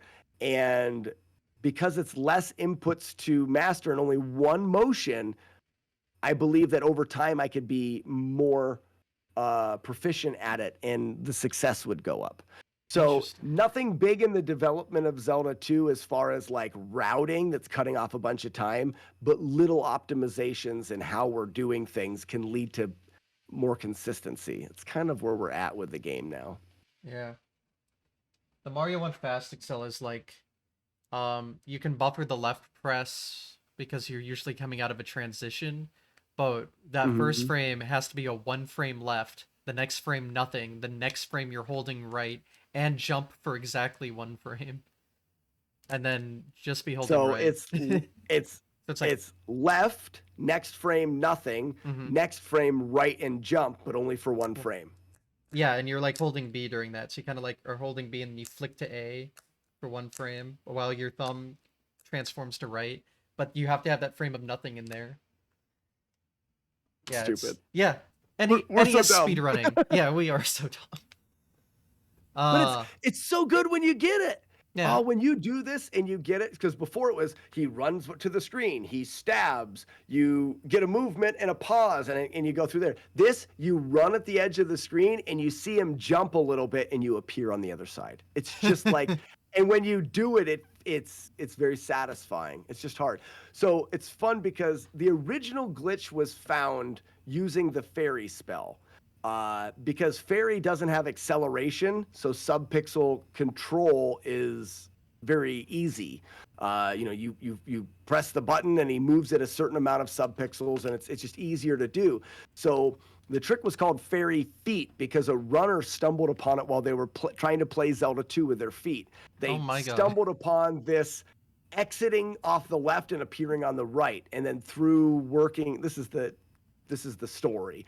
Through working with it, we developed the ability to screen wrap with a fairy spell, and it was called Fairy Feet. Then Sheepdog's letting us in. The runner's name was Crystal Saver, and that's correct. Now it registers with me. Got it. Then we noticed that on very odd occasions, people would do it with Link, and we called that Link Feet. Because it's fairy feet, it's the same thing, but we're doing it with Link, but we had no freaking idea why and how it worked. And that's where this, the video that Carl did and stuff, where Frosted Pears and I started looking into whys and hows. Link Feet was task only. Well, then we developed a way, Pears worked out a setup for a human to do Link Feet, and that became Frosted Feet, because it was Frosted Pears, took Fairy Feet, Link Feet, Frosted Feet, and now a group of us have worked out this new way of doing the wrap, and we're calling it Clown Shoes. Because Ugly Owl is a runner, and anything that's really hard, he says is Clown Shoes. Oh, that's too hard. That's Clown Shoes. That's stupid. So now we have Clown Shoes. It goes along the whole feet thing. It's the next evolution of that. That trick is called Clown Shoes. It's fun. Fantastic. I love speedrunning. I do too. Oh it's too my much God. fun. But yeah, Zelda 2 is crazy. Yeah, I think, so it's nice learning the intricate details, which there's a lot of. And similar to your SMB run, I mean, like the first thing that we do is the healer glitch, and it's double frame perfect. And we've got to do it a couple times in the run, and you got to do it first try. And then there's these screen wraps that on one side are different than the other, but they require frame perfect inputs. And then one of the last things that we do is a wrap that requires 1, 2, 3, 4, 5, like 6 stab buffers to set up bubble movement, and then there's only one frame where you can get a perfect jump. There's some other frames that you can make work, but there's only one. So it's like the last frame of the game. The last thing you got to do is a frame perfect jump to guarantee getting to the final boss and finishing the game. And I'm sure I can only imagine when people are running SMB1 and you're running to the end, isn't that last swimming section isn't one of the last swimming button presses to get into the tunnel to the pipe without losing any time is pretty much frame perfect. And I can imagine you have a little bit of leniency as long as you're not holding right on the D-pad while you're touching the ground into the pipe. So it's not quite frame perfect, but you do want to land pretty close to the pipe if you can. What's the last frame perfect input? Flagpole? Well, it depends. Generally, if you're not doing anything crazy in 8.4, it would just be there's 2 frame perfect jumps in the second room. Frame perfect jump to the fast excels. Those if you're doing a fast excel at the end, then yes, that would be multiple frame perfects. But it depends because you don't have to do fast excels. So it's like, well, you do have to go. Well, I guess that's what you're saying. Like, if you want to go really, really fast, like those are the frames that you save there in 8.4. Mm-hmm. these things in any percent Z2, they're required. Like you kind of, well, you can get away with some of them and not doing some of them. Yeah. But you lose a lot more time than like a frame here or a frame there. Some of them save a significant amount of time. And the ones at the end, the bridge ones at the end, you have to do them or you can't complete the game. Yeah. Similar to the you have to do the double frame perfect healer glitches or you can't get into Glitch Town and you can't do the run. So there are quite a few that are required to even base level do the run. But yeah, and also with fast excels, like in 8.4 specifically, you can screw up a little bit and still save frames. It doesn't have to be exact. So the last if we're talking about just a normal any percent speed run, the wall jump is definitely a frame perfect input you have to hit. Technically 2, because you have to hit a frame perfect input at the start of that room to get there optimally. So. And you're talking the pipe jump. Yes. Yeah. Yeah, the pipe jump. Mm-hmm. So. Which is crazy because I think I talked to you at ADQ about that pipe jump, and I was like, how precise is that? Like, I see everybody gets that, and you're like, it's frame perfect. I'm like, oh yeah. I mean, everybody gets it. How at that far into the run? I know there's setups and stuff for it that help you. It's I coded a game called a video game. We coded it on stream called Frame Perfect because of the question that more the statement that people make. Frame perfect isn't even real. There's no way the human reaction speed is too slow to ever actually do a frame perfect input. And I try to explain to people it's because of the other information we have, the visuals, the audio, all of that stuff makes it more possible. So I programmed a game called Frame Perfect, and all it is a circle that is on the screen and another circle goes over top of it. And it moves at 1 frame at a time. So it's 60 frames a second. So in order to press the button when the circles are lined up, it's frame perfect. It just is. But when you add, what I do is I add the visual of the circle moving, and now you have something to follow to make that timing. So I do that. And then I add a countdown, which the circle in the middle counts down 3, 2, 1. And at that countdown, you press the button. So now you have a timing. And then I add audio. It goes beep, beep, beep as it counts down. Once you get the visual, once you get the audio, once you get that countdown and you put all of those variables together, you're going to be off by 1, 2, 3 frames every single time. Mhm. Like, even people that aren't good at frame perfect stuff, you're not off by more than 2 or 3 frames because you have all of that other data that your brain can use to time that input. Now, I have different difficulty modes. There's easy, there's medium, there's hard, there's dumb. At easy, you have all of the stuff. At medium, I strip some things away. I keep going more and more. And then the dumb level difficulty is what the casual player hears when they hear frame perfect. And all it is there's nothing on the screen and it just says now, and you have to hit the button. So as soon as you see it say now, you press the button and you're 14 frames late because you have nothing to base the timing off of. And I think that's what the casual player, when we say we're pressing a button within 1/60th of a second, they say you can't do that. You can't react fast enough. And they're But right. you're not reacting. But you're not, exactly. And this game shows that. You have the dumb level, which is kind of a throwback to people being dumb and not listening to what we say. If you're being dumb, yes, you can't do a frame perfect input. But even the hard level, there's no visual. All there is beep, beep, beep. It's only audio. You can close your eyes. Beep, beep, beep, boom. And you press the button and you'd be surprised, even just audio, you can get really close and you're gonna land frame perfect inputs. And then as the difficulty gets easier, we start to put in the visuals and then the thing that you can track the whole time. It's a fun little game. You have to get 10 inputs to complete the game on whatever difficulty, and it's got a timer. It's a speedrunning game. I actually want to put it on a cart. Oh, is it like we were playing it at? Is it like an we were NES playing game? it at GDQ. Yeah, it's very similar. It's very basic. Oh, I mean it's got like 4 sound effects and just a couple circles and a couple words that appear on screen. I could very easily make it a Nintendo game. But we were doing some speed runs of it in one of the practice rooms at GDQ.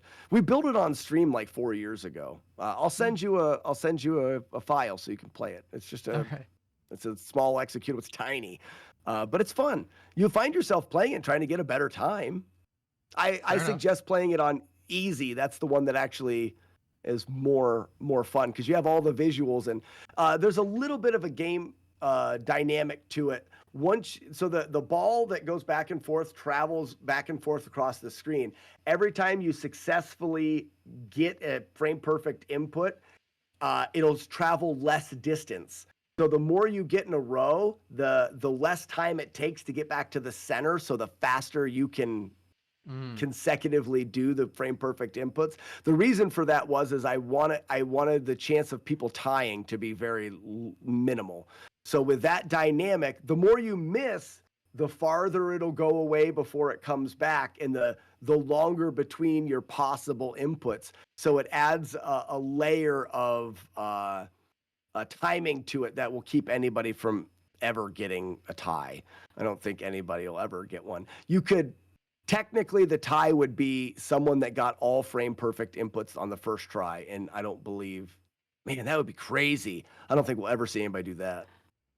Maybe if I put it on a cart. Yeah, maybe if I put it on a cart. It's only 10 frame perfect inputs. Yeah. People do a lot more than that. Oh yeah. No, I think that could definitely be possible. Yeah, I guess not for the amount of people that have actually played my silly little game. Never know. But yeah, that's how frame perfect works for real. It is. Now you know. All right. Yeah, I think we've covered everything today. Yeah, I think so. It's been a lot of fun. I really enjoyed being on. Yeah, I appreciate it. You definitely did your time.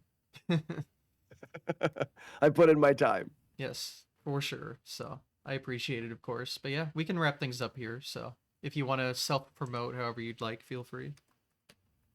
I think I covered most. I mean, but it's Slackanator on all of the things. You know, there's a Slackanator on Twitch and on YouTube. There's a Twitter. Uh, we do some TikTok videos things.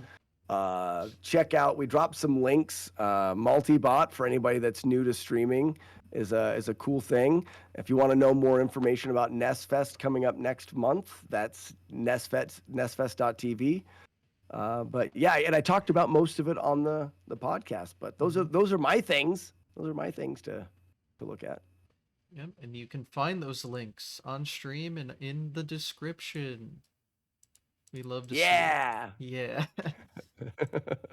I'm good at this, I swear. But yeah, I think that's everything. So I guess we can just call it a day. So yeah, thanks everyone for watching. If you're watching live, you can watch the VOD when it comes out later today. If you're watching the VOD, you can watch these live every whenever. I try to do Sunday, but sometimes it doesn't work. But the YouTube video is usually always there on Sunday, which is the important part. All right, but yeah. Nice. Yeah. All right. I guess take care everyone. Thanks for watching and have a good one. All right. Yeah, we'll Bye. see you. Bye.